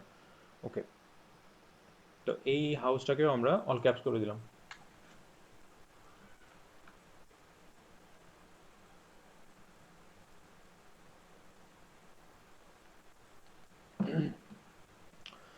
রাইট, তো হাউসটাকে একটু ছোট করি, যেহেতু ট্যাগলাইন বা স্লোগান যেটাই বলি আমরা ওই হিসেবে দিচ্ছি, তাহলে হাউসটাকে একটু ছোট করে দিলাম। তো এটা আমার ইচ্ছা মতো আমি দিলাম, আপনারা আপনাদের ইচ্ছা মতো দিতে পারেন, সমস্যা নাই। আর লোগো নেম দেওয়ার আগ দিয়ে অবশ্যই, মানে পরে এভাবে ক্রিয়েট করার পর লোগো নেম আর টেক্সট সব কিছু ওকে করার পর অবশ্যই এটাকে ছোট করে দেখবেন, অনেক ছোট করে দেখবেন, যাতে করে ক্লায়েন্ট যদি কোনো জায়গায় পুরো লোগোটা এত ছোট করে ইউজ করতে চায়, তাহলে যাতে করে লোগো নেমটা ঠিকমতো চোখে পড়ে। এটা হচ্ছে গুড প্র্যাকটিস। এটা অবশ্যই দেখবেন ছোট করে, জুম আউট করে দেখবেন যে আমার লোগো নেমটা কি পড়তে পারতেছি কিনা। ট্যাগলাইন অত ইম্পর্টেন্ট না, লোগো নেমটা অবশ্যই যাতে দেখা যায়। এই তো এত ছোট করে আমি একদম 3.3% জুম আউট করছি, দেখেন। তো এটা অবশ্যই দেখবো আমরা। আর যে কথাটা হচ্ছে যে এইভাবে আমি যে ফন্ট ইউজ করলাম, তিতিলিয়াম, একটা তিতিলিয়াম নামে একটা ফন্ট, এটা হচ্ছে গুগল ফন্ট। সবসময় আপনারা গুগল ফন্ট ইউজ করার ট্রাই করবেন, কারণ লোগো থেকে ফন্ট নিয়ে আমাদের ক্লায়েন্টরা হচ্ছে তাদের ব্র্যান্ডিং যেই অনেক ক্লায়েন্ট দেখা যাচ্ছে তাদের ব্র্যান্ডিং প্রপারলি করায় না, তো তারা কি করে লোগোর ফন্টটা ইউজ করে। ট্যাগলাইনে যে ফন্টটা দেওয়া থাকে ওইটা আর কি বডি টেক্সট হিসেবে ইউজ করে, আবার লোগো নেম হিসেবে যে ফন্টটা দেওয়া থাকে ওইটা হেডিং হিসেবে ইউজ করে। তো সবসময় ট্রাই করব গুগল ফন্ট ইউজ করার। গুগল ফন্ট কোথা থেকে পাবো যদি জিজ্ঞেস করেন, তাহলে দেখাই দিই। এভাবে গুগলে গুগল ফন্ট লিখে সার্চ করবেন। গুগল ফন্ট লিখে সার্চ করলে দেখেন এখানে fonts.google.com চলে আসছে। এখানে আমি যদি ক্লিক করি গুগল ফন্টস, ব্রাউজ ফন্টস, তো এখানে হাজার হাজার লক্ষ কোটি গুগল ফন্ট আছে। আপনারা এখান থেকে যে কোনো একটা ফন্ট ইউজ করতে পারেন, ভালো ফন্ট যেটা দেখতে সুন্দর লাগবে। তো ফন্ট পেয়ারিং এর যে বিষয়টা এটা শিখাইছিলাম, অবশ্যই এটা ফলো করতে হবে। ফন্ট পেয়ারিং কিভাবে করতে হয় আমাদের লাইভ ক্লাসে আছে। লাইভ ক্লাসে মেবি, হ্যাঁ লাইভ ক্লাসে আছে, সমস্যা নেই, উল্লেখ করে দেওয়া আছে। এখানে দেখে দিই আমি ফন্ট পেয়ারিংটা কোথায় দেখানো হয়েছিল। হুম হুম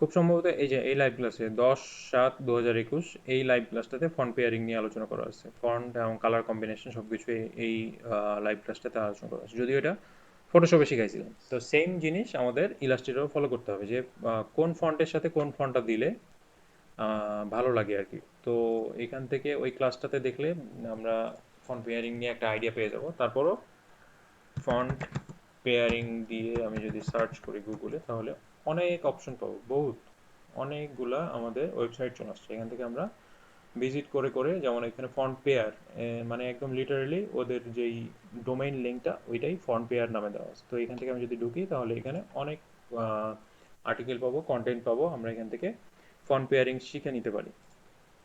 তো এত কিছু তো এখানে মানে আলোচনা করা সম্ভব না, সুতরাং আপনাদের সাথে কন্টেন্টগুলো শেয়ার করলাম, আপনারা এইগুলা স্টাডি করবেন। যেমন এই যে fontjoy.com, এটা আরেকটা ভালো একটা সাইট, এখান থেকে ফন্ট পেয়ারিং দেখে নেওয়া যায়। কালার কম্বিনেশন, ফন্ট পেয়ারিং সব এই যে কিভাবে ক্রিয়েট করবেন কালার কম্বিনেশন, ফন্টস, এগুলা এই লাইভ ক্লাসটাতে দেওয়া আছে 10/7/2021। ওকে, তো এগুলোতে আর না যাই, আমি এখানে যে ফন্টটা ইউজ করলাম সেটা হচ্ছে টিটিলিয়াম ওয়েব। এখান থেকে এখানে আমি যদি এই ফাইলটা আপনাদের দিয়ে দিব, তো ফাইল দিলেও লাভ নাই এখানে।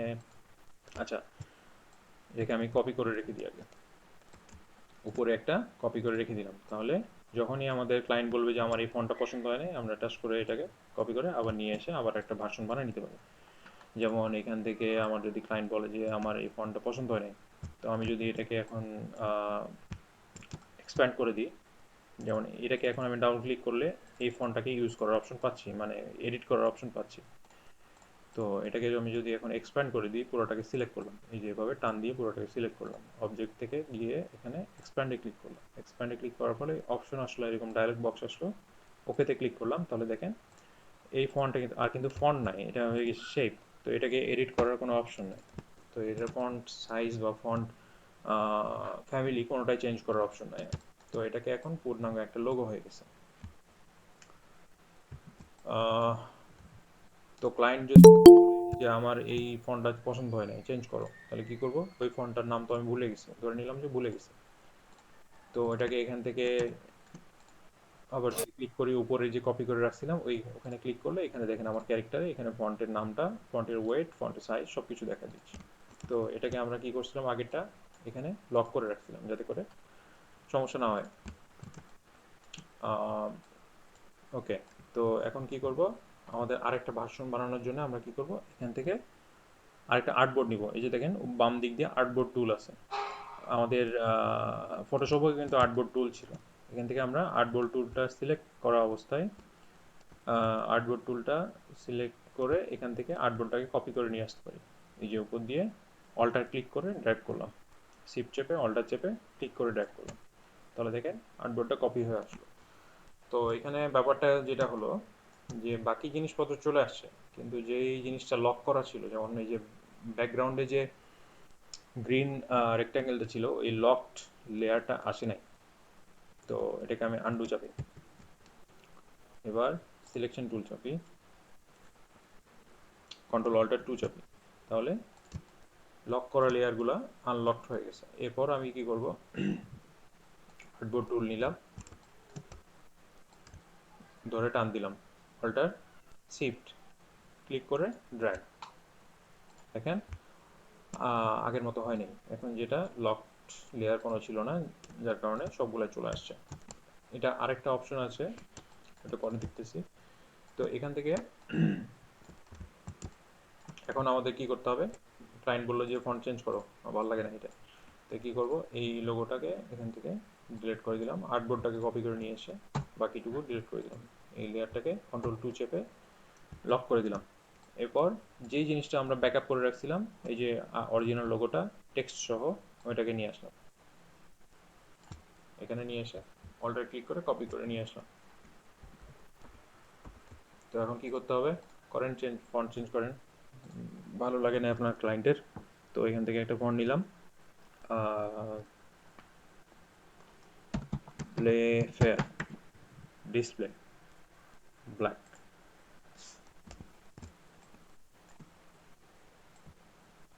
ফন্টের নামগুলো মনে রাখতে হবে আপনাদের সবসময়, ফন্টের নাম আর কালার কোড যেদিন মনে রাখতে পারবেন সেদিন আপনি ডিজাইনার হয়ে গেছেন ভাববেন। কালার কোড যেদিন মুখস্থ হবে আপনার, সেদিন আপনি ডিজাইনার হয়ে যাবেন।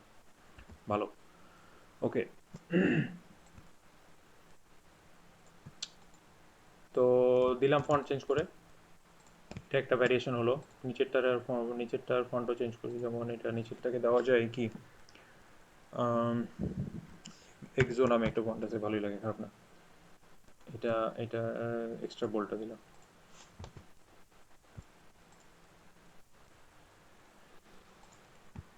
ওকে, এই লোগোটা আপনার মোটামুটি কমপ্লিট। এখন ক্লায়েন্টকে ডেলিভারি দেওয়ার জন্য যেটা করবেন সেটা হচ্ছে, আমাদের এখানে দুইটা আর্টবোর্ড আছে কিন্তু। তো এখন যেটা কাজ করতে হবে, যে হয় আপনি স্ক্রিনশট নিয়ে দিয়ে দিতে পারেন, এই যেভাবে আমি এখন এই যে লাইট শট নিয়ে, লাইট শট নামে যে সফটওয়্যারটা আছে এটাকে ক্লিক করলে এখানে আমি স্ক্রিনশট নেওয়ার মতো অপশনটা চলে আসবে। এখান থেকে স্ক্রিনশট নিয়ে ক্লায়েন্টকে দিয়ে দিতে পারি কপি করে। এখান থেকে যদি আমি কপি করে ব্রাউজারে যাই, ব্রাউজারে গেলাম, ধরে নিলাম যে আপওয়ার্কে গেলাম।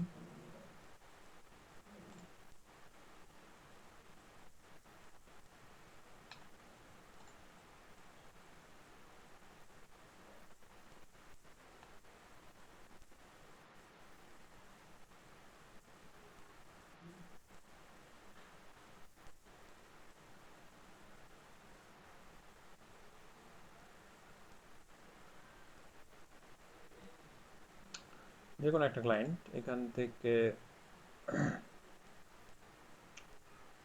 যে এই ক্লায়েন্টের এই মেসেজ সেকশনে এসে এখানে পেস্ট করে দিলাম, কন্ট্রোল ভি চেপে এখানে দেখেন পেস্টেড ফাইল হিসেবে পিএনজি ফাইলটা আমরা যে কপি করছিলাম এটা পেস্ট হয়ে গেছে। তো এখানে আমরা যদি এন্টার করি, এন্টার চাপ দিই, তাহলে দেখেন এটা চলে গেল, ওই যে ফাইলটা এটা চলে গেল। তো আপাতত দেখানোর জন্য ক্লায়েন্টকে যে হ্যাঁ আমি লোগোটা করছি এরকম হচ্ছে, আপনি এভাবে স্ক্রিনশট নিয়ে কপি করে পেস্ট করে দিতে পারেন। তো আপাতত এই ক্লায়েন্ট ব্যবহার জায়গায় যাবে কী দিছে আমাকে, আপাতত এটাকে ডিলিট করে দিই। তো যাক, এভাবে সেকেন্ড লোগোটাও এখান থেকে আমি স্ক্রিনশট নিয়ে দিয়ে দিতে পারি। এভাবে স্ক্রিনশট নিয়ে কপি করে হয় কপি করবেন, নাহলে সেভ করে নেবেন। সেভ করলে আপনার ডেস্কটপে একটা ভার্সন থেকে যাবে, বা যে লোকেশনে আপনি সেভ করবেন, এভাবে স্ক্রিনশট নিয়ে সেভ করে রেখে দিতে পারেন। এখানে আমার এই যে ফাইলটা সেভ হয়ে থেকে গেল। অথবা আপনি কি করতে পারেন, কি এখান থেকে এক্সপোর্ট করে নিতে পারেন সবগুলো ফাইল। এক্সপোর্ট করতে গেলে এই যে এই মালগুলো এক্সপোর্ট হবে, কিন্তু এক্সপোর্ট করার দরকার নাই। আপনি এখান থেকে সেভ ফর ওয়েব লেগেসি করবেন। যেই আর্টবোর্ডটা সিলেক্টেড থাকবে ওই আর্টবোর্ডটা এখানে চলে আসবে, মানে সেভ করার জন্য। এখান থেকে ভেরি হাই করার দরকার নেই, এখান থেকে আপনি মিডিয়াম করে নিতে পারেন। সেভে ক্লিক করবেন, মানে ফটোশপে যেভাবে সেভ করা শিখেছিলাম আর কি, জেপিজি ইমেজ। তো সেভ করে নিলাম জেপিজি হিসেবে। এখানে কিন্তু জেপিজি সিলেক্ট করা ছিল আরেকটা। তো এই যে এই এই আর্টবোর্ডটা আমাদের সিলেক্টেড আছে, মানে এই আর্টবোর্ডে আমরা মাউস নিয়ে কাজ করছিলাম। তো এখন মাউস নিয়ে যদি এই আর্টবোর্ডে ক্লিক করি, তাহলে দেখেন এখানে এটা এই যে ব্ল্যাক হয়ে গেছে পাশ দিয়ে, মানে বোঝাচ্ছে আমাদের এই আর্টবোর্ডটা সিলেক্টেড, যেহেতু আমরা দুইটা আর্টবোর্ড নিয়ে কাজ করছি। তো এই আর্টবোর্ডটা সিলেক্টেড অবস্থা আমরা যদি কন্ট্রোল অল্টার শিফট এস চাপি, তাহলে ওই যে সেভ ফর ওয়েব, এই যে দেখেন সেভ ফর ওয়েব ডায়ালগ বক্সটা চলে আসলো। Save for web dialog box আসার পর এখান থেকে আপনি জেপিজি যদি না থাকে, জিপ থাকে ম্যাক্সিমাম টাইম প্রথম প্রথম অবস্থায়। আপনারা যখন প্রথম ইলাস্ট্রেটরে সেট আপ দিয়ে কাজ করতে যাবেন এবং সেভ করতে যাবেন, তখন দেখবেন যে জিপ আছে। তো এটাকে জেপিজি করে নিতে হবে। জেপিজি করে নিয়ে ইচ্ছা মতো, যেহেতু মানে ফাইনাল কাজ না আমাদের, সেহেতু আমরা যে কোনো একটা ভার্সন দিয়ে এখানে সেভ করে নেব। তো এটাকে লোগো নেমটা চেঞ্জ করে দিলাম, যেহেতু দুইটা আর্টবোর্ডে দুইটা লোগো আছে। এভাবে সেভ করে দিয়ে ক্লায়েন্টকে ডেলিভারি দিতে পারি। তো ফাইনাল লোগো ধরে নেন যে আমার একটা লোগো সিলেক্ট করলো, তখন কি করব, ধরে নেন যে আমার এই লোগোটাই সিলেক্ট করলো, এই আর্টবোর্ডে যে লোগোটা আছে এই লোগোটা সিলেক্ট করলো। তো আমি এখান থেকে আর্টবোর্ড টুলটা নিব না, তার আগে কি কাজ করব, আমাদের যে অরিজিনাল ফাইলটাতে এখানে কাজ করলাম আমরা, কি ফাইল, ফাইলের নেমটা হচ্ছে ন্যাচারাল লোগো ডট এআই। এই ফাইলটা আমরা নিয়ে কাজ করছি। তো এই ফাইলটা আমরা সেভ করে যেখানে আছে সেখানে রেখে দিলাম। তারপরে এই ফাইলের মধ্যেই, এই ফাইলটা ওপেন থাকা অবস্থায় control alt control shift S চাপলাম, তাহলে সেভ অ্যাজ নামে একটা ডায়ালগ বক্স আসছে, দেখেন এই যে সেভ অ্যাজ। সেভ অ্যাজটা পাবেন কোথায়, ফাইল মেনু থেকে সেভ অ্যাজ। আপনি যদি এখানে সেভ এ কপি করেন, ওই অপশনটাও এখান থেকে পাওয়া যাবে। সেভ এ কপি করলাম, যেই লোকেশনে ওই যে আমাদের অরিজিনাল লোগোটা আছে ওই লোকেশনে একটা নতুন একটা কপি হিসেবে আমার সেভ অ্যাজ করলাম, নতুন যেই ফাইলটা সেভ করব ওটা থেকে যাবে। তো এখানে আমি এই ফাইলটাকে নাম দিলাম final dot AI, natural logo final dot AI, নতুন একটা ফাইলের নেম দিলাম, দিয়ে সেভ করলাম। এখানে ইলাস্ট্রেটরের নতুন অপশন আসছে, এখানে আপনার ওকে করলেই হবে, বাকি অপশন নিয়ে আপনার দেখার দরকার নেই আপাতত। এখান থেকে আমাদের লোগো সিলেক্ট করছে কোনটা, এইটা। তো এখানে যে ব্যাপারটা হলো, কনফিউজ হয়ে যেতে পারেন অনেকে যে কি করলাম। তো এখানে দেখেন দুইটা ফাইল চলে আসছে আমাদের ডেস্কটপে, কিন্তু আমরা ফাইলটা নিয়ে কাজ করছিলাম। ন্যাচারাল লোগো ডট এআই নিয়ে প্রথমে কাজ করলাম, দুইটা আর্টবোর্ডে দুইটা ভার্সন বানালাম, ক্লায়েন্টকে দেখালাম, ক্লায়েন্ট একটা পছন্দ করলো। তারপরে কি করলাম, এই লোগোটা, এই যে এই ভার্সনটা ওপেন থাকা অবস্থায় কন্ট্রোল শিফট এস চাপলাম, তারপরে নতুন একটা ফাইলের নাম দিলাম, এভাবে একটা ফাইলের নাম দিলাম, তাহলে ওই ফাইলটারই একটা কপি হিসেবে অন্য নামে আরেকটা ফাইল তৈরি হয়ে গেছে দেখেন। তো ওই ফাইলটা আমরা, এই যে অরিজিনাল ফাইলটা রেখে দেওয়ার কারণ হচ্ছে আমাদের ক্লায়েন্টের মানে মতামত মিনিটে মিনিটে চেঞ্জ হয়। তো তখন তার মাথায় যখন ভূত উঠে, এই ফাইল নিয়ে আমরা কাজ করি, এই ফাইলটাকে বারবার কপি করে এখানে পেস্ট করে দিয়ে এই ফাইলের উপরই আমরা হচ্ছে বারবার কাজ করি। তো অরিজিনাল ফাইলটা এই জন্যে ইম্পর্টেন্ট। আর এটা যখন আমরা কাজ করতে যাব, অনেকে হয়তো ভাববেন যে কি দেখাচ্ছি না দেখাচ্ছি, যখন আমরা কাজ করতে যাব তখন বোঝা যায় যে অরিজিনাল ফাইলটা থাকলে আমাদের কত ভালো হতো।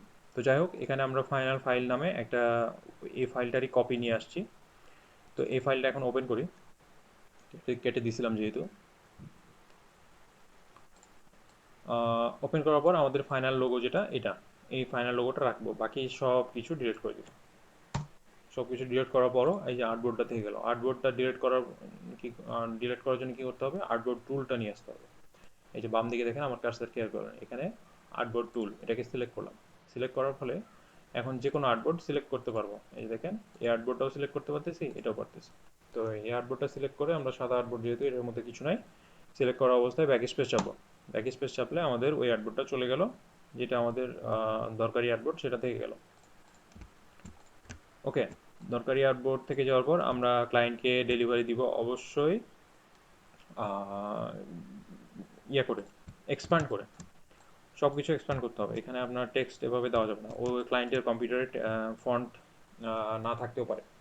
তো যদি এই কাজ করতে যান তাহলে আপনাকে কি করতে হবে, ফন্ট ডাউনলোড করে, যেমন এইখানে আমি কয়টা ফন্ট ইউজ করছি, প্লেফেয়ার ইউজ করছি, প্লেফেয়ার ডিসপ্লে আর এক্সো, দুইটা ফন্ট ফাইল আপনাকে ডাউনলোড করে ক্লায়েন্টকে দিতে হবে, নাহলে এটা ওই গুড প্র্যাকটিসের মধ্যে পড়ে না। এখান থেকে আমাকে ফন্টটা বের করতে হবে, প্লেফেয়ার ডিসপ্লে, এটাও গুগল ফন্ট, এই যে দেখেন গুগল ফন্টসই আছে। আরেকটা হচ্ছে এক্সো, এটা most probably Google font, Exo font. Hmm, Exo Google font. তো এই দুইটা ফন্ট আপনাকে ক্লায়েন্টকে ফন্ট ফাইল হিসেবে দিতে হবে। তো আমি যেহেতু দিতে চাইলাম, সেহেতু ডাউনলোড করে নিই, ডাউনলোড করলাম, দুটা ফন্ট ফাইলই ডাউনলোড করলাম।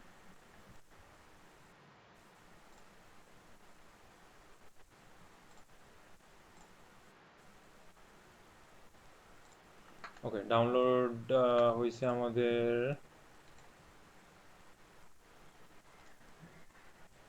ডাউনলোড ফোল্ডারই ওপেন হয়েছে। তো এই ফন্টগুলা এখানে আপাতত থাক, ফন্ট ফাইল যেগুলো ডাউনলোড করলাম, আমাদের তো কাজ হয়ে গেছে মোটামুটি। তো এটাকে আমি এখন যদি এক্সপ্যান্ড করতে চান করতে পারেন, না করলেও সমস্যা নেই, কারণ আপনি ফন্ট ফাইল ডেলিভারি দিচ্ছেন। ফন্ট ফাইল ডেলিভারি না দিলে যেটা করতে হবে, আপনাকে এক্সপ্যান্ড করে দিতে হবে, অবজেক্ট থেকে এখান থেকে এক্সপ্যান্ড করে দিলাম। এক্সপ্যান্ড করে দিলে এটার এডিটেবিলিটি থাকলো না।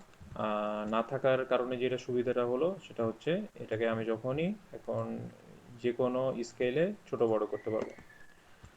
তো ছোট বড় করার দরকার অবশ্যই হবে ক্লায়েন্টের, এই জন্য এটাকে এক্সপ্যান্ড করে দেওয়াই ভালো। তো এক্সপ্যান্ড করার পর যে কাজটা করতে হবে, এটাকে অ্যালাইন করতে হবে। এই অ্যালাইনমেন্টের ক্ষেত্রে দুইটা টেক্সটকে আগে অ্যালাইন করে নিই, কারণ এইটার অ্যালাইনমেন্টে ঝামেলা আছে একটু। এখান থেকে এই লিফটটা দেখেন, এই ডান দিকে বেড়ে আছে। তো আমরা যখন এই অ্যালাইন করতে যাব, তিনটাকে সিলেক্ট করে কি সমস্যাটা হয় দেখি।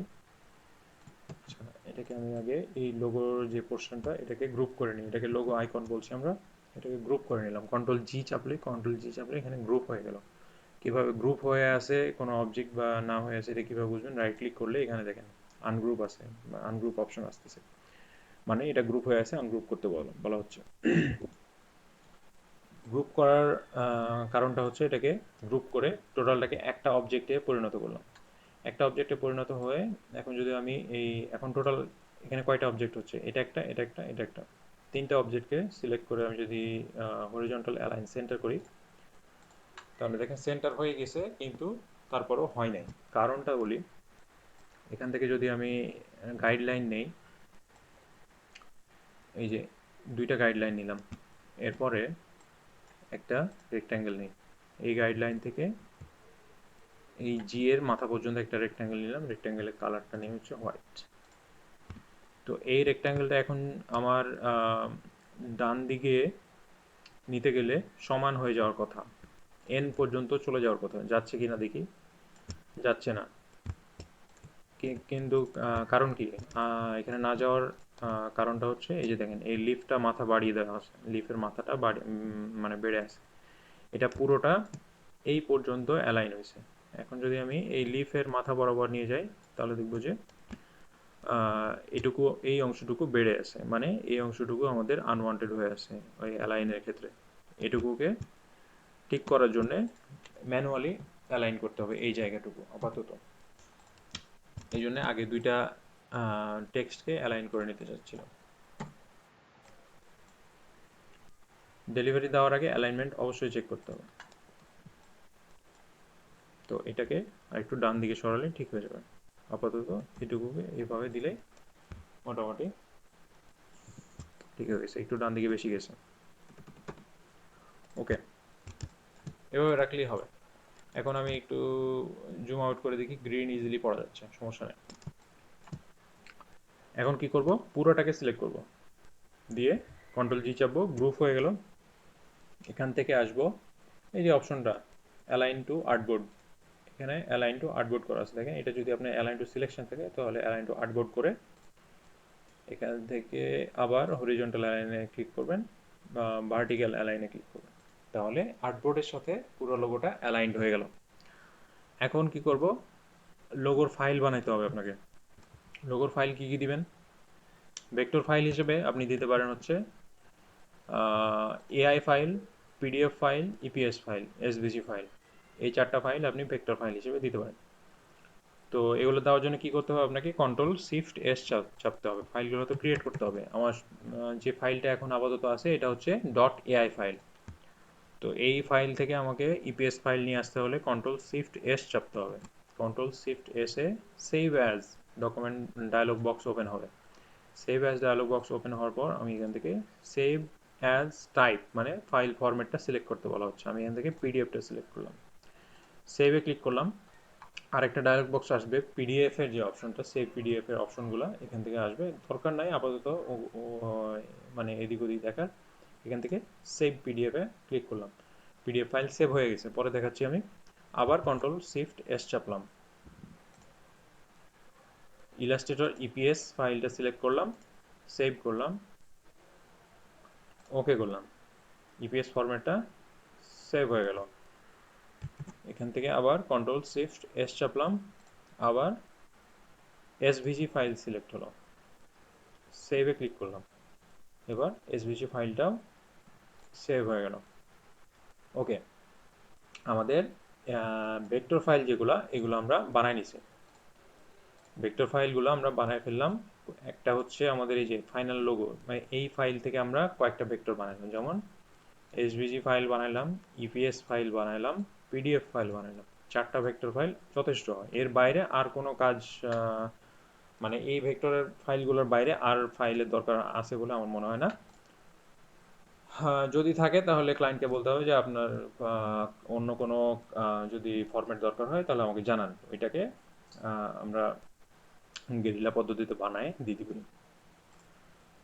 ওকে, এরপরে যেটা কাজ করতে হবে এবার আমাদের রাস্টারাইজ ফাইলগুলো বানাতে হবে, যেমন জেপিজি, পিএনজি, পিএসডি, এই ফাইলগুলো দেওয়া দরকার আছে।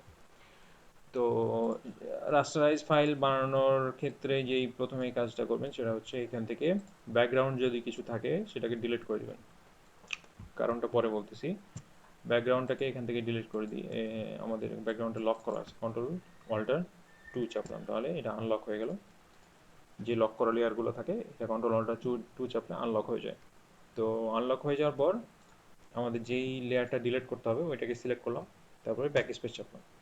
তো লোগো আমার ঠিকই আছে, এখানে লোগো আমার ঠিকই আছে, সাদা কালারের লোগো, তো লোগো ঠিক আছে, সমস্যা নেই। লোগো তো লোগো এখানে আছে, ব্যাকগ্রাউন্ড ডিলিট হয়ে গেছে। এখন আমাদের করতে হবে কি, এক্সপোর্টে যেতে হবে। এক্সপোর্টে গিয়ে আমরা আমাদের এক্সপোর্ট অ্যাজ অপশনে যাব। এক্সপোর্ট অ্যাজ অপশনে গেলে দেখেন এখানে সেভ অ্যাজ টাইপ, এখানে আমাদের রাস্টারাইজ ফরম্যাটগুলো চলে আসছে। তো এখান থেকে জেপিজিটা সিলেক্ট করি। আচ্ছা, জেপিজির আগে পিএনজিটা সিলেক্ট করি। পিএনজি আমাদের যে ব্যাকগ্রাউন্ড ডিলিট করলাম, এটা ডিলিট করার মেইন উদ্দেশ্য হচ্ছে পিএনজি ফাইলটা সেভ করা। কারণ পিএনজি ফাইল হচ্ছে ট্রান্সপারেন্ট ফাইল, আমি যদি এখানে ব্যাকগ্রাউন্ড সহ রেখে দিই তাহলে তো আমার জেপিজি ফাইল হিসেবেই হয়ে গেল। পিএনজি ফরম্যাটে থাকবে কিন্তু ট্রান্সপারেন্সি থাকবে না। আমি বুঝাচ্ছি আবারও। এখান থেকে আমি যদি ফাইলে যাই, ফাইলে গিয়ে export, export as save as type, এখানে পিএনজি সিলেক্ট করলাম, পিএনজি সিলেক্ট করে এক্সপোর্ট করলাম। এক্সপোর্ট করার পর এখান থেকে দেখেন আবার অনেকে হারাই যেতে পারেন, আবার দেখি, আবার দেখাই দিই। এক্সপোর্ট অ্যাজ পিএনজি সিলেক্ট করলাম, এখানে দেখেন লোকেশন কিন্তু আমাদের ডেস্কটপেই আছে, কারণ আমাদের অরিজিনাল ফাইলটা লোগো ডট ফাইনাল যে লোগো ফাইলটা ওইটা কিন্তু ডেস্কটপেই ছিল। এক্সপোর্ট করার সময় ওই অরিজিনাল লোকেশনেই কিন্তু সেভ হবে। তো এটাকে আবার অনেকে কনফিউজড হয়ে যাবেন যে কোথায় গেল আমার লোগো। তো ওই অরিজিনাল লোকেশনে যেখানে এআই ফাইল আছে ওইখানে পিএনজি ফাইলটা সেভ হবে। তো আপনি এখান থেকে ওইটাকে চেঞ্জ করে নিয়ে আপনার পছন্দ মতো দিতে পারেন, ওটাও অপশন আছে। যেহেতু এখানে বাম দিকে আমরা ড্রাইভগুলো দেখতে পাচ্ছি। তো এখানে পিএনজি ফাইলটা সিলেক্ট করে, ডট পিএনজি ফাইলটা সিলেক্ট করে দিয়ে এক্সপোর্টে ক্লিক করি, তাহলে আমার এখান থেকে পিএনজি এক্সপোর্ট করার জন্য আরেকটা ডায়ালগ বক্স আসলো, পিএনজি অপশনস। এখানে রেজুলেশন আমরা অবশ্যই 300 দিব, 300 দিয়ে আর এটা ঠিক, এটাতে হাত দেওয়ার দরকার নেই। আপনার অ্যান্টি অ্যালাইসিং, যেটা অ্যান্টি অ্যালাইসিং আমরা ফটোশপে বুঝাইছি অ্যান্টি অ্যালাইসিং কি। তো এখান থেকে অ্যান্টি অ্যালাইসিংটা আর্ট অপটিমাইজ সিলেক্ট করে সুপার স্যাম্পলিং সিলেক্ট করে ব্যাকগ্রাউন্ড কালার থাকবে ট্রান্সপারেন্ট, এখানে হোয়াইট ব্ল্যাক কিছু দিব না।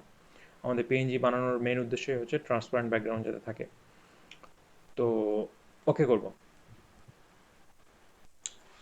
এখন আমি যদি ব্যাকগ্রাউন্ডটা ডিলিট না করে এখানে ব্যাকগ্রাউন্ড রেখে আরেকটা পিএনজি ফাইল এক্সপোর্ট করি, এক্সপোর্ট করলাম। আচ্ছা, এখানে এটাকে নামটা আলাদা করি, নাহলে রিপ্লেস হয়ে যাবে। এক্সপোর্ট করি, এখানে ট্রান্সপারেন্ট ব্যাকট্যাগ মানে আগের অপশন যা ছিল তাই থাকলো। তো দেখেন এখানে অবস্থাটা কি হলো, ব্যাকগ্রাউন্ড ডিলিট করে দিয়ে আমরা যে পিএনজি ফাইলটা এক্সপোর্ট করলাম সেটাতে আমাদের লোগোটা আসছে, শুধু লোগোটা, বাকি ট্রান্সপারেন্ট ব্যাকগ্রাউন্ড আসছে। ব্যাকগ্রাউন্ডে কিছুই নাই, ওইটা ট্রান্সপারেন্ট পিক্সেল হিসেবে চলে আসছে। তো এইটা আমাদের পরেরটাতে দেখি এভাবে আসছে, মানে ব্যাকগ্রাউন্ড সহ চলে আসছে পিএনজি ফাইল। এই যে দেখেন এখানে ডট পিএনজি ফাইলের নেমে final 2 dot PNG, PNG file কিন্তু আমাদের ব্যাকগ্রাউন্ড সহ আসছে। তো এই ইমেজটা কি আমরা বা ক্লায়েন্ট কোনো ওয়েবসাইটে ইউজ করতে পারবে কোনো হ্যাসেল ছাড়া? এখানে ট্রান্সপারেন্ট বানায় নিতে পারে সে কাহিনী করে, কিন্তু আপনি তো তাকে সার্ভিস দিচ্ছেন, তা ফুল সার্ভিস যদি সে না পায় বা তাকে যদি আপনার সার্ভিস নিয়ে আবার হ্যাসেলে যেতে হয় তাহলে তো সেটা ঠিক হলো না। তো এইভাবে ব্যাকগ্রাউন্ডটা ডিলিট করে পিএনজি ফাইলটা বানাবেন। তো পিএনজি ফাইল নিয়ে এত কথা বলার মেন উদ্দেশ্যটাই হচ্ছে আপনাদের সার্ভিসটা যাতে ক্লায়েন্ট স্যাটিসফ্যাকশন পায় আর কি। ওকে, তো এখানে রাস্টার ইমেজ আমরা সিলেক্ট করলাম, আমরা এই ইমেজটা অমিট করে দেবো কারণ এটা আমাদের দরকার নাই। এটা আমাদের আমাদের পিএনজি ফাইল যেটা ট্রান্সপারেন্ট ফাইল ওইটা আমাদের দরকার আছে, যেমন এই যে এই লোগোটা এটা আমাদের থাকবে। এই লোগোটাকে আমরা এখানে নিয়ে এসে রাখলাম, এটা আমাদের দরকার নেই। ওকে, এখন যে কাজটা করতে হবে, এখন জেপিজি ইমেজ সেভ করতে হবে। তো জেপিজি ইমেজের ক্ষেত্রে যেটা হবে, ট্রান্সপারেন্ট ব্যাকগ্রাউন্ড থাকবে না, সেক্ষেত্রে আমরা ব্যাকগ্রাউন্ড রেখে দিলাম। জেপিজি ইমেজ আমরা কন্ট্রোল শিফট অল্টার এস চেপে সেভ করতে পারি, সেভ ফর ওয়েব লেগেসি করতে পারি, অথবা এক্সপোর্ট থেকেও করতে পারি, এক্সপোর্ট অ্যাজ থেকে। এখান থেকে আমরা জেপিজি সিলেক্ট করলাম, এই যে জেপিইজি এক্সপোর্ট। ওকে,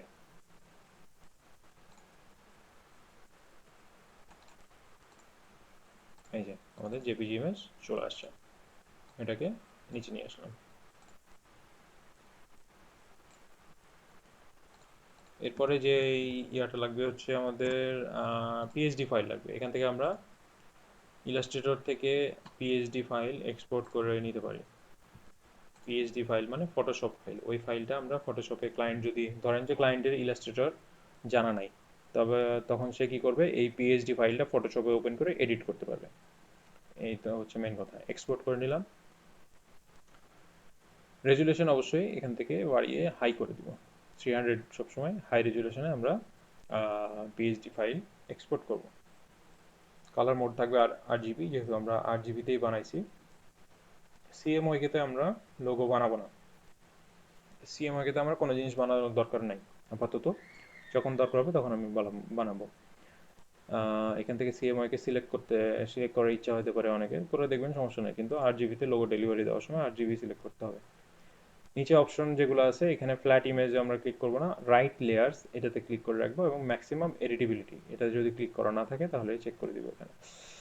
আর embed ICC profile, colour profile যেটা এসআরজিবি প্রোফাইল, এটা দিয়ে দিতে হবে। ওকে, এবার ওকেতে ক্লিক করলে এখানে ফটোশপ ফাইল রাইটিং শুরু করে দেবে ইলাস্ট্রেটর। ফটোশপ ফাইলটা ক্রিয়েট করতেছে ইলাস্ট্রেটর। আমরা ইলাস্ট্রেটর থেকে কাজ করে ফটোশপে ইজিলি মানে কনভার্ট করে নিতে পারলাম, বা Photoshop file PhD file create করে নিতে পারলাম, কিন্তু ফটোশপ থেকে ইলাস্ট্রেটরে আসা কিন্তু সম্ভব না, ওই ওই সেম কোয়ালিটি আমরা পাই না। ফটোশপ ইপিএস ফাইল বানানো যায়, কিন্তু কোয়ালিটি সেম থাকে না। আমাদের আর কোনো ফাইল দরকার নাই, এখান থেকে এটাকে এখন সেভ করে নিই। এসভিজি লাস্ট আমাদের যেই এই যে এখানে দেখেন ডট এসভিজি দেওয়া আছে, মানে এই ফাইলটা হচ্ছে আমরা এসভিজি নিয়ে কাজ করতেছিলাম। কারণ এসভিজিটা কেন, আমাদের তো এখানে এআই ছিল, এটা কোশ্চেন আসতে পারে।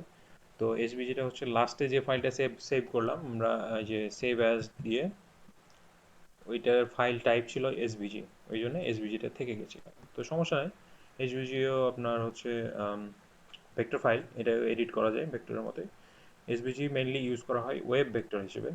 তো এখান থেকে আমরা কন্ট্রোল এস চেপে এটাকে সেভ করে নিলাম, তাহলে এখানে দেখেন একটা স্টার ছিল, মানে আনসেভড ছিল, এটা এখন সেভড হয়ে গেছে।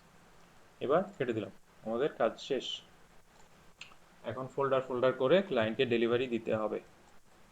এখান থেকে আমাদের ফাইলগুলো হলো এই যে এতগুলো ফাইল, এখন এটাকে কাট করে নিব। এই ফাইলগুলো কাট করে নতুন একটা ফোল্ডার বানাবো, এখানে ফোল্ডারের নাম দিলাম মেইন ফাইলস।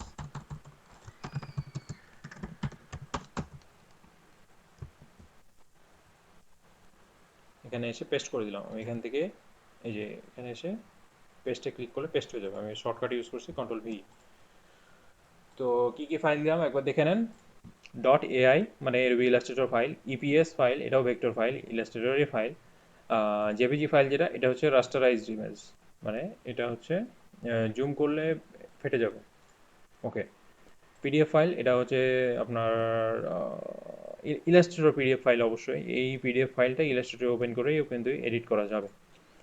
আর পিএনজি ফাইল যেটা, এটা ট্রান্সপারেন্ট লোগো ফাইল আমরা ক্রিয়েট করলাম। এটা ক্লায়েন্ট যখন ধরেন যে ইজিলি কোনো সোশ্যাল মিডিয়াতে বা যে কোনো দেখা যাচ্ছে ফোন টোন দিয়ে কিছু এডিট করতে গেল, এই পিএনজি ফাইলটা দিয়ে সে ইজিলি একটা ক্যানভা ট্যানভাতে ডিজাইন বানায় তার সোশ্যাল মিডিয়াতে আপলোড করে দিতে পারে। এই জন্য পিএনজি ফাইলটা সবসময় দিতে হবে। আর পিএইচডি ফাইল দিলাম আমরা ফটোশপ দিয়ে এডিট করার জন্য। ক্লায়েন্ট যদি চায় সে ফটোশপ এডিট করবে, তাহলে ফটোশপ দিয়ে এডিট করতে পারবে। আর ন্যাচারাল ওই যে এসভিজি ফাইল যেটা, এটা হচ্ছে ডিরেক্টলি ক্লায়েন্ট ওয়েবে ইউজ করতে পারবে। ওয়েব আপনার SVG file web vector file হিসেবে কাজ করে। ওকে, তো আমাদের মেইন ফাইলসগুলো রেডি। আপনারা এখন ইচ্ছা করলে মকআপ বানাতে পারেন অথবা নাও বানাতে পারেন। আমি ছোট্ট একটা মকআপ বানিয়ে এখানে দেখাই দিই। তার আগে কি করতে হবে, এখানে আরেকটা ফোল্ডার বানাই ফন্ট ফাইলস নামে। ফন্ট ফাইলস, মনে আছে আমরা দুইটা ফন্ট ডাউনলোড করলাম, ওই ফন্ট দুইটা আমরা এখানে ডেলিভারি দিব।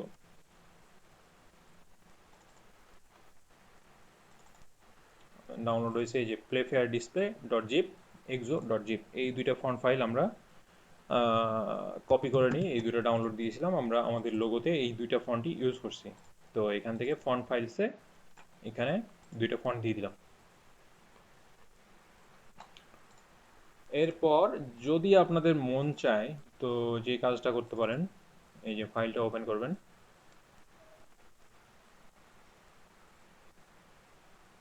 এখান থেকে যে কালারগুলো ইউজ করছেন, দুইটা মেইন কালার, যেমন সাদা কালারের তো কালার কোডের আর দরকার নাই।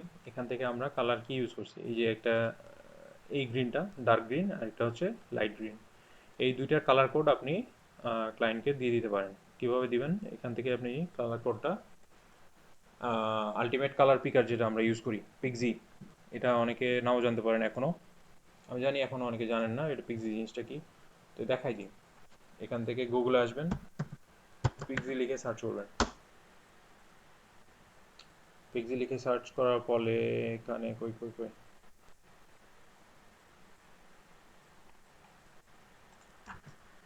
আচ্ছা, পিক্সি কালার পিকার লিখে সার্চ দিই তাহলে চলে আসবে। এই যে ছোট্ট একটা সফটওয়্যার পিক্সি অবলিক ন্যাটিওয়্যার, এই লিঙ্কটাতে যাবেন ন্যাটিওয়্যার.com, ক্লিক করলাম। এখানে দেখেন পোর্টেবল একটা অ্যাপ্লিকেশন আছে, অ্যাজ এ পোর্টেবল অ্যাপ্লিকেশন, এটাতে ক্লিক করলাম, ডাউনলোড দিলাম, যে ফোল্ডারে ওপেন হয়েছে ওইটা ওপেন করলাম।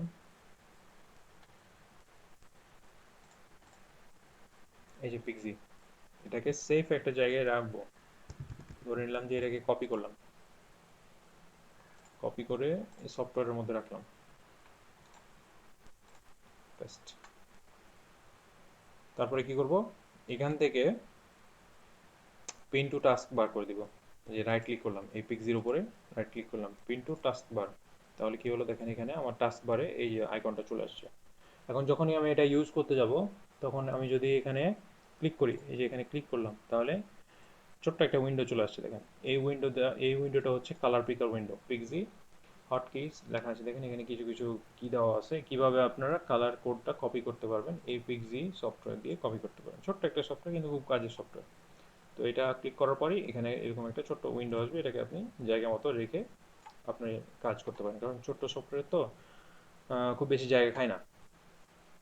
ওকে, তো যেই বিষয়টা বলতেছিলাম যে আপনি কালার কোডটা দিতে পারেন, যেমন এখানে এই গ্রিন কালার যেটা আছে, এই গ্রিন কালারের কোডটা কি, কোডটা আপনি যদি কপি করতে চান তাহলে এখন পিক্সি সফটওয়্যারটা ওপেন করার পর যেটা করতে হবে, এখানে দেখেন control alter C, copy the HTML code.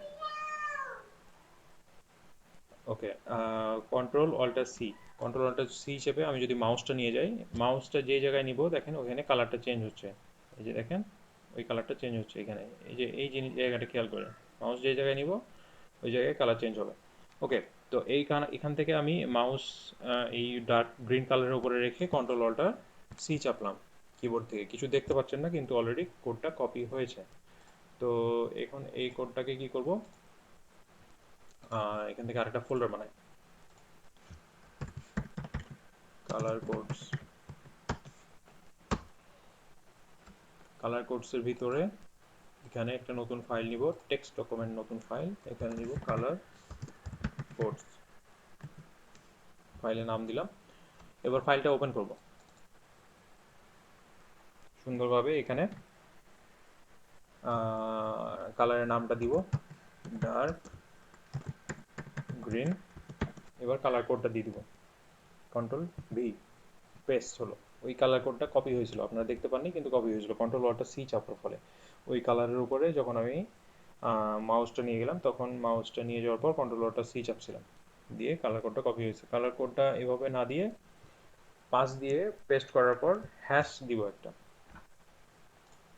এরপরে আরেকটা কালার আমরা ইউজ করছি যেটা হচ্ছে লাইট গ্রিন, এই লাইট গ্রিনের উপরে মাউসটা নিয়ে গেলাম, দেখেন ওইখানে এই জায়গাতে গ্রিন কালারটা চেঞ্জ হয়ে যাবে, এই যে নিয়ে গেলাম চেঞ্জ হয়েছে। এবার আমি কন্ট্রোল অল্টার সি চাপলাম, তাহলে এই লাইট গ্রিনটা কপি হলো, লাইট গ্রিনের যে কালার কোড সব কালারে একটা কোড থাকে। তো এখান থেকে এই লাইট গ্রিন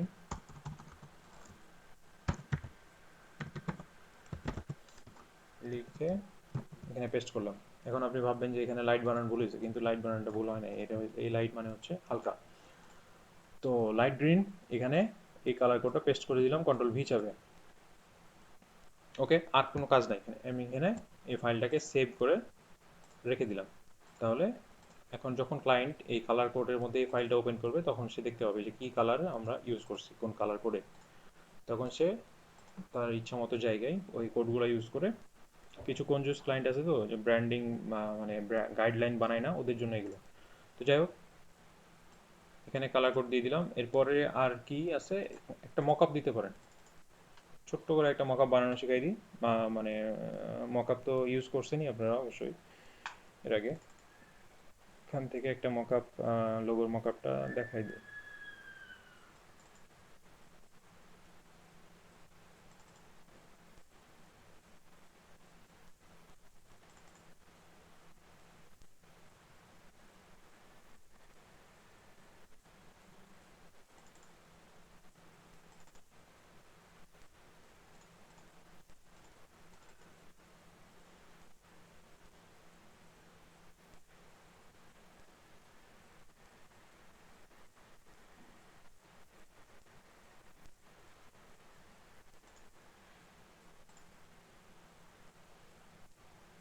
কে কে আছেন, বোর হয়ে গেছেন নাকি? না ভাইয়া শুনতেছি। ওকে। ভালো লাগতেছে, নতুন কিছু তো। হ্যাঁ, ইনশাল্লাহ ভালো লাগবে। আর প্র্যাকটিস করতে হবে, তাহলে আরো ভালো লাগবে। তো এই মকআপটা এখানে এটা উপযুক্ত না, এটাকে নিব না। ছোটোখাটো মকআপ নিই, ফ্রি মকআপগুলো নিই।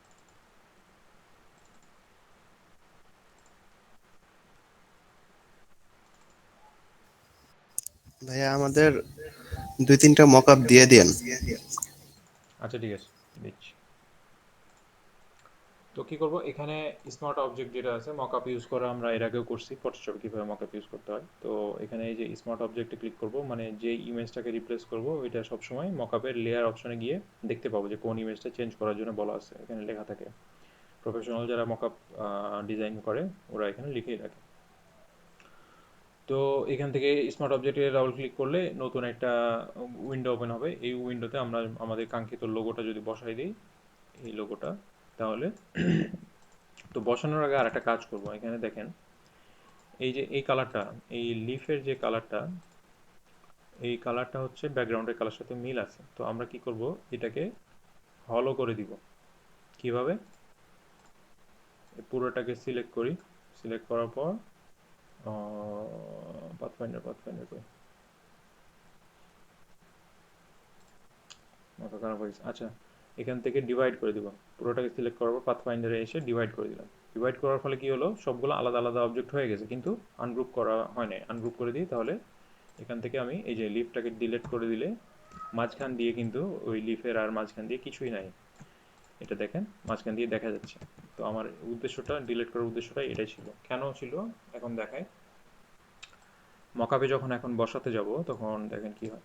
তো এই যে সাদা এরিয়াটা একটু অ্যাড করে দিই, এই যে এটা এখান থেকে ইউনাইট করে দিলাম। ওকে, পুরোটা সিলেক্ট করলাম, এডিটে গিয়ে কপি করলাম, ফটোশপে আসলাম, এডিটে গিয়ে পেস্ট করলাম, স্মার্ট অবজেক্ট, ওকে, বড় করে দিলাম, একটু একটু ছোট করে, এন্টার চাপলাম, কন্ট্রোল এস চাপলাম, কাট। আচ্ছা, আমাদের এই লোগোটা তো হোয়াইট ছিল। তো এখানে মকআপ অনুযায়ী আমাদের লোগোর কালারটা একটু চেঞ্জ করে দিই, ওখানে। যাই হোক, বুঝতে পারছেন তো মকআপ কীভাবে বসাবে। তো এই যে দেখেন, মাঝখান দিয়ে, পাতার মাঝখান দিয়ে কিন্তু ব্যাকগ্রাউন্ড দেখা যাচ্ছে, এই জন্যই এই পাতাটা ডিলিট করে দিলাম ওই হাউস থেকে। আরেকটা মকআপ নিয়ে আসি, এটাকে সেভ করে নিই।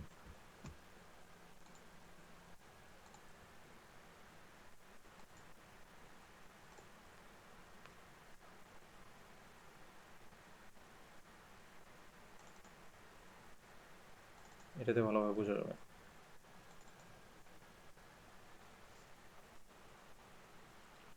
ওকে, তো এই লোগোটা আমি এখান থেকে যদি রিপ্লেস করি,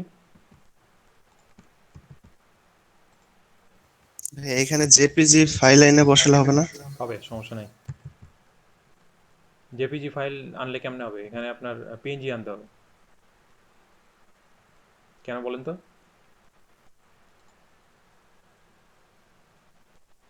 কেন? পিএনজিতে ট্রান্সপারেন্ট, জেপিজিতে আপনার ট্রান্সপারেন্ট পিক্সেল পাবেন না, তো এগুলো তো ব্যাকগ্রাউন্ড থাকবে, আচ্ছা, লোগো আসবে না আপনার মানে যতগুলা পিক্সেল আছে সেগুলো আসবে। তো এখানে দেখেন এই যে পাতাটা ডিলিট করার ফলে ব্যাকগ্রাউন্ডে পাতার মধ্যে দিয়ে দেখা যাচ্ছে, তো এটা কি ভালো লাগতেছে দেখতে। এটাকে আমি যদি নতুন একটা ব্যাকগ্রাউন্ড দিই, এই ব্যাকগ্রাউন্ডটা সুন্দর। ওকে, তো দেখেন কিভাবে সুন্দর হয়ে গেল লোগোটা। এখান থেকে এই এই মকআপটা সেভ করে দিয়ে দিব না, ক্লায়েন্টকে দিয়ে বলবো যে করে কামড়ে খাও।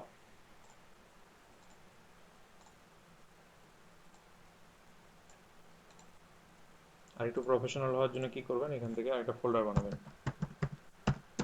মকআপ ফাইলস, তারপর এটাকে এখানে সেভ করে মানে পাঠিয়ে দিলেন আর কি, ড্র্যাগ করে ড্রপ করে দিলাম, মানে পেস্ট হয়ে গেছে ভিতরে। আরও প্রফেশনাল হওয়ার জন্য মকআপটাকে রিনেম করে দিবেন। আমাদের লোগো নেম ছিল green house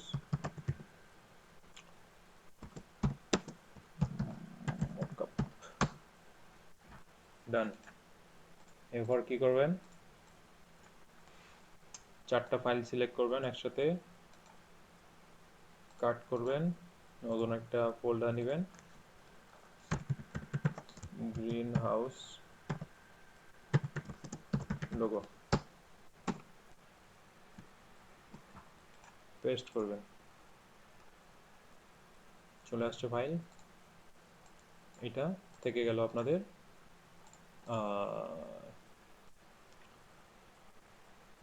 main logo folder হিসেবে। তো এটাকে এখন কি করতে হবে, সেন্ড টু, এই যে এই ফোল্ডারের উপরে গিয়ে send to compressed zip folder. তাহলে এখানে দেখেন ওই লোগোটা নিয়ে একটা জিপ তৈরি হয়ে গেছে, ডট জিপ।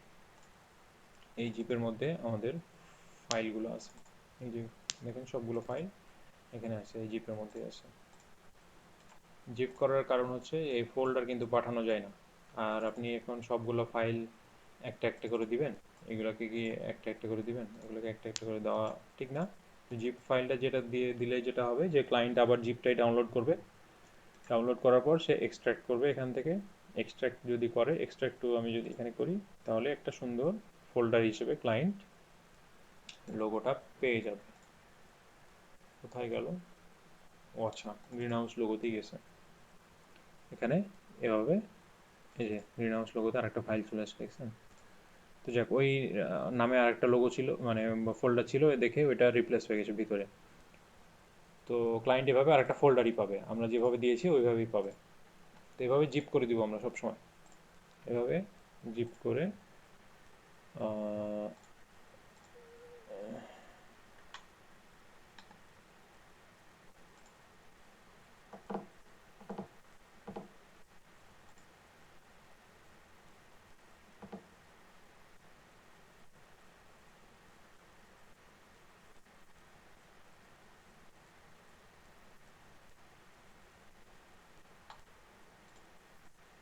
ধরে নিলাম এনাকে দিই।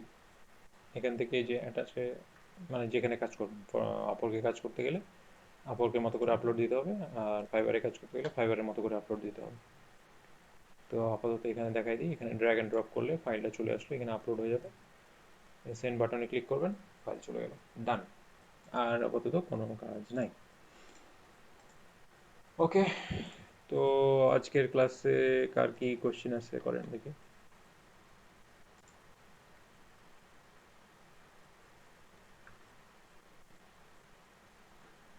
সবাই খুব চুপচাপ। ভাই, আজকে তো দেখাইলেন কাজ কইরা, তারপর প্রবলেম গুলা শেয়ার করবো কালকে। ওকে, ঠিক আছে।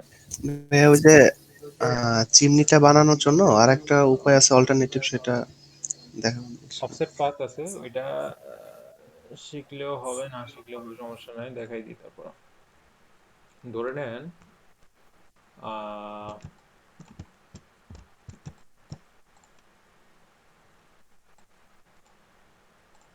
একটা রেক্ট্যাঙ্গেল নিলাম, রেক্ট্যাঙ্গেলটাকে এভাবে রাউন্ডেড করে নিলাম। রাউন্ডেড করে নেওয়ার পর আমার দরকার হলো সেম রাউন্ডের যে ব্যাসার্ধ, মানে এই রাউন্ডের কিন্তু একটা, এটা কিন্তু একটা বৃত্তের একটা অংশ, এই রাউন্ড, তাই না? জ্যামিতি পড়ছেন অবশ্যই সবাই।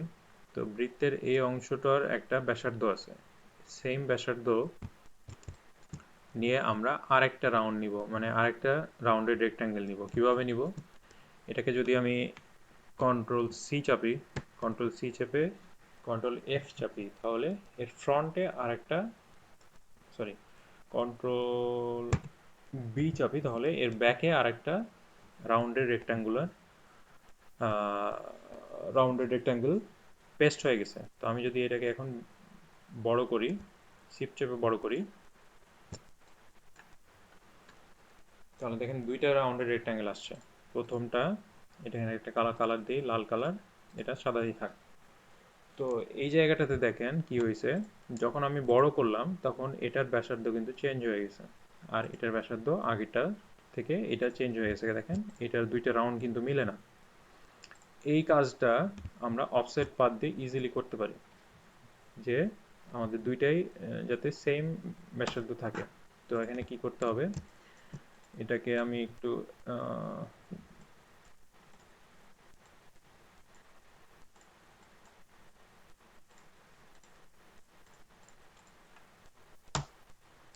ওকে, তো এই ব্যাসার্ধ আমার যাতে নেক্সট যে বড় একটা রাউন্ডের রেক্ট্যাঙ্গেল নিব ওই সেম ব্যাসার্ধই যাতে থাকে, এর জন্য আমরা কি করব, এটা সিলেক্ট করা অবস্থায় পাথে যাব, অবজেক্ট থেকে পাথে যাব, তারপরে অফসেট পাথে যাব। এখানে দেখেন একটা অফসেট পাথের ডায়লগ বক্স চলে আসছে। তো এখানে আমরা প্রিভিউতে ক্লিক করব। আগে প্রিভিউতে ক্লিক করার ফলে দেখেন এখানে একটা পাশ দিয়ে আর একটা বড় রাউন্ডেড রেক্ট্যাঙ্গেল দেখাচ্ছে। এটা কিন্তু আলাদা একটা রেক্ট্যাঙ্গেল। তো কিভাবে হচ্ছে এটা, এখানে দেখেন অফসেটে আমি যদি 10 পিক্সেল দেওয়া আছে, এখানে যদি আমি এটাকে অ্যারো দিয়ে বাড়াতে থাকি, তাহলে দেখেন ওই যে উপরে, মানে বাইরের যে রাউন্ডেড রেক্ট্যাঙ্গেলটা এটা বড় হচ্ছে। মানে অফসেট মানে কি, আপনার অরিজিনাল যেই শেপটা ছিল এই শেপ থেকে কতটুকু বাইরে যাচ্ছে, কতটুকু কত পিক্সেল বাইরে আমি আরেকটা কত পিক্সেল মানে বড় অরিজিনাল রেক্ট্যাঙ্গেল থেকে কত পিক্সেল বড় আরেকটা শেপ নিচ্ছি, ওই পিক্সেলটা আমি এখানে সেট করে দিচ্ছি। এটা 42 পিক্সেল বড় হয়েছে এটার চাইতে, চারিদিক দিয়ে, এদিকে 42, এদিকে 42, এদিকে 42, এদিকে 42। তো এখান থেকে আমি যদি এটাকে আরো বাড়াতে চাই তাহলে এটা আরো বাড়বে। ওকে, তো আপাতত এই জয়েন্টস আর মিটার লিমিটস এগুলো আমরা পরে বুঝবো। আপাতত এইটা বুঝেন যে অফসেট কিভাবে কাজ করে। তো এখানে দেখেন আমাদের যে ব্যাসার্ধটা এটা কিন্তু ওই সেমই আছে, এটার সাথে মিলে গেছে। আগে আমরা যে কপি করে বড় করলাম ওইটার চাইতে এটা হচ্ছে অ্যাকুরেটলি বেশি কাজ করে। তো এটা অনেকে দেখা যাচ্ছে মাথার উপর দিয়ে যাবে, তারপর আর কি বলে দিলাম যে এভাবে অফসেট পাথটা কাজ করবে। এখন যদি আমি ওকে চাপি, তাহলে দেখেন আমার উপরে আলাদা একটা রেক্ট্যাঙ্গেল চলে আসছে, কিন্তু আগেরটাও আছে কিন্তু, এই যে আগের রেক্ট্যাঙ্গেলটাও আছে। অফসেট পার্ট দিয়ে বড় একটা সেম ব্যাসার্ধের রাউন্ডেড কর্নারগুলো নিয়ে আমরা আরেকটা রেক্ট্যাঙ্গেল নিতে পারছি। তো এইভাবে আমরা অফসেট পার্ট নিয়ে কাজ করতে পারবো। বোঝা গেছে বাবু? এটা একটা উদাহরণ যে রাউন্ডেডটা, মানে রাউন্ডেড কর্নারটা কিভাবে সেম রাখতে পারি, এটা একটা উদাহরণ। ভাই একটা এক্সপেন্ড দিয়ে করা যায় তো মনে হয়। হ্যাঁ হ্যাঁ, এক্সপেন্ড দিয়ে করা যায় তো মনে হয় সেম কাজটা। হ্যাঁ এক্সপ্যান্ড দিয়েও করা যাবে। মানে অফসেট পাথ, আমি তো অফসেট পাথ বোঝাচ্ছি, এই জন্য অফসেট পাথটা কিভাবে কাজ করে এটা দেখাইলাম আর কি। ওকে। এক্সপ্যান্ড দিয়ে করা যাবে দেখেই কিন্তু ওই যে এটাকে আরেকটা রেক্ট্যাঙ্গেল থেকে মাইনাস করে নিয়েছিলাম। আপনি কাজ করছেন দেখে বুঝতে পারতেছেন, কিন্তু অনেকে বুঝবে না। এভাবে অফসেট পাথটা নিয়ে আমরা কাজ করতে পারবো, বিভিন্ন জায়গায় কাজে লাগবে। আরো অনেক কাজ আছে অফসেট পাতে, তো দেখবো আমরা আস্তে আস্তে। বুঝতে পারছেন সবাই? মোটামুটি একটু ধারণা পাইছেন, তাহলেই হবে, সমস্যা নাই। জি ভাইয়া। ওকে, তাহলে আপনারা সেম লোগোটাই বানান। আপনারা কিন্তু কাজ টাজ করেন না, অ্যাসাইনমেন্ট দিলেও দেখা যাচ্ছে গুটি কয়েক সাবমিট করে, তারপরে আর করে না। তো আমি এই লোগোর ফাইল এই যে জিপ করে দিলাম, এটা এক্সারসাইজ ফাইল হিসেবে আজকে লাইভ ক্লাসের যে এক্সারসাইজ ফাইল ভিডিও নিচে দিয়ে দিব। ডাউনলোড করে দেখেন কিভাবে করা আছে, ভিডিওটা দেখেন ভালোভাবে, তারপরে সেম লোগোটাই বানান। আর ভাই আর দুইটা মক আপ অ্যাডজাস্ট করে দেন। হুম, এই মকআপটা দিয়ে দিচ্ছি তাহলে।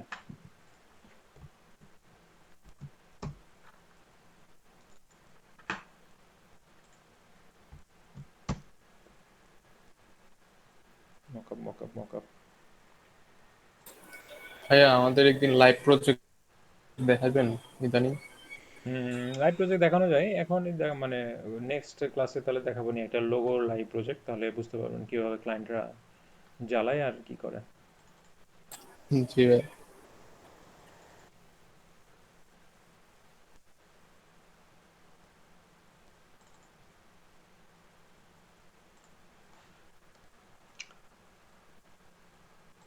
কয়েকটা লোগো দিয়ে দিলাম এখানে, এটা দিই।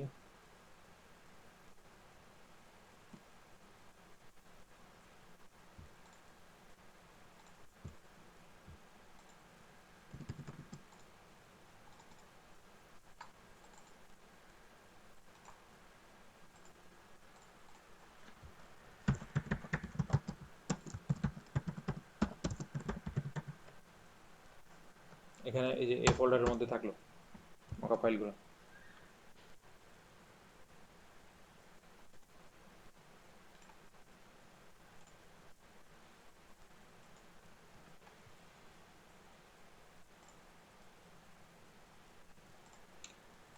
ওকে, তাহলে আজকে ক্লাস এ পর্যন্ত থাক, কালকে একটা লাইভ ক্লাস দেখবো, লাইভ প্রজেক্ট দেখবো নি লোগোর, জি ভাই। ক্লায়েন্টের রিকোয়ারমেন্ট সহ, মানে যা যা চ্যাট করছি এটা ওটা, মানে যত কিছু আছে, যা কিছু দরকার দরকার হলে দুই তিনটা দেখবো নি প্রজেক্টে কিভাবে চ্যাট করা হয়েছে।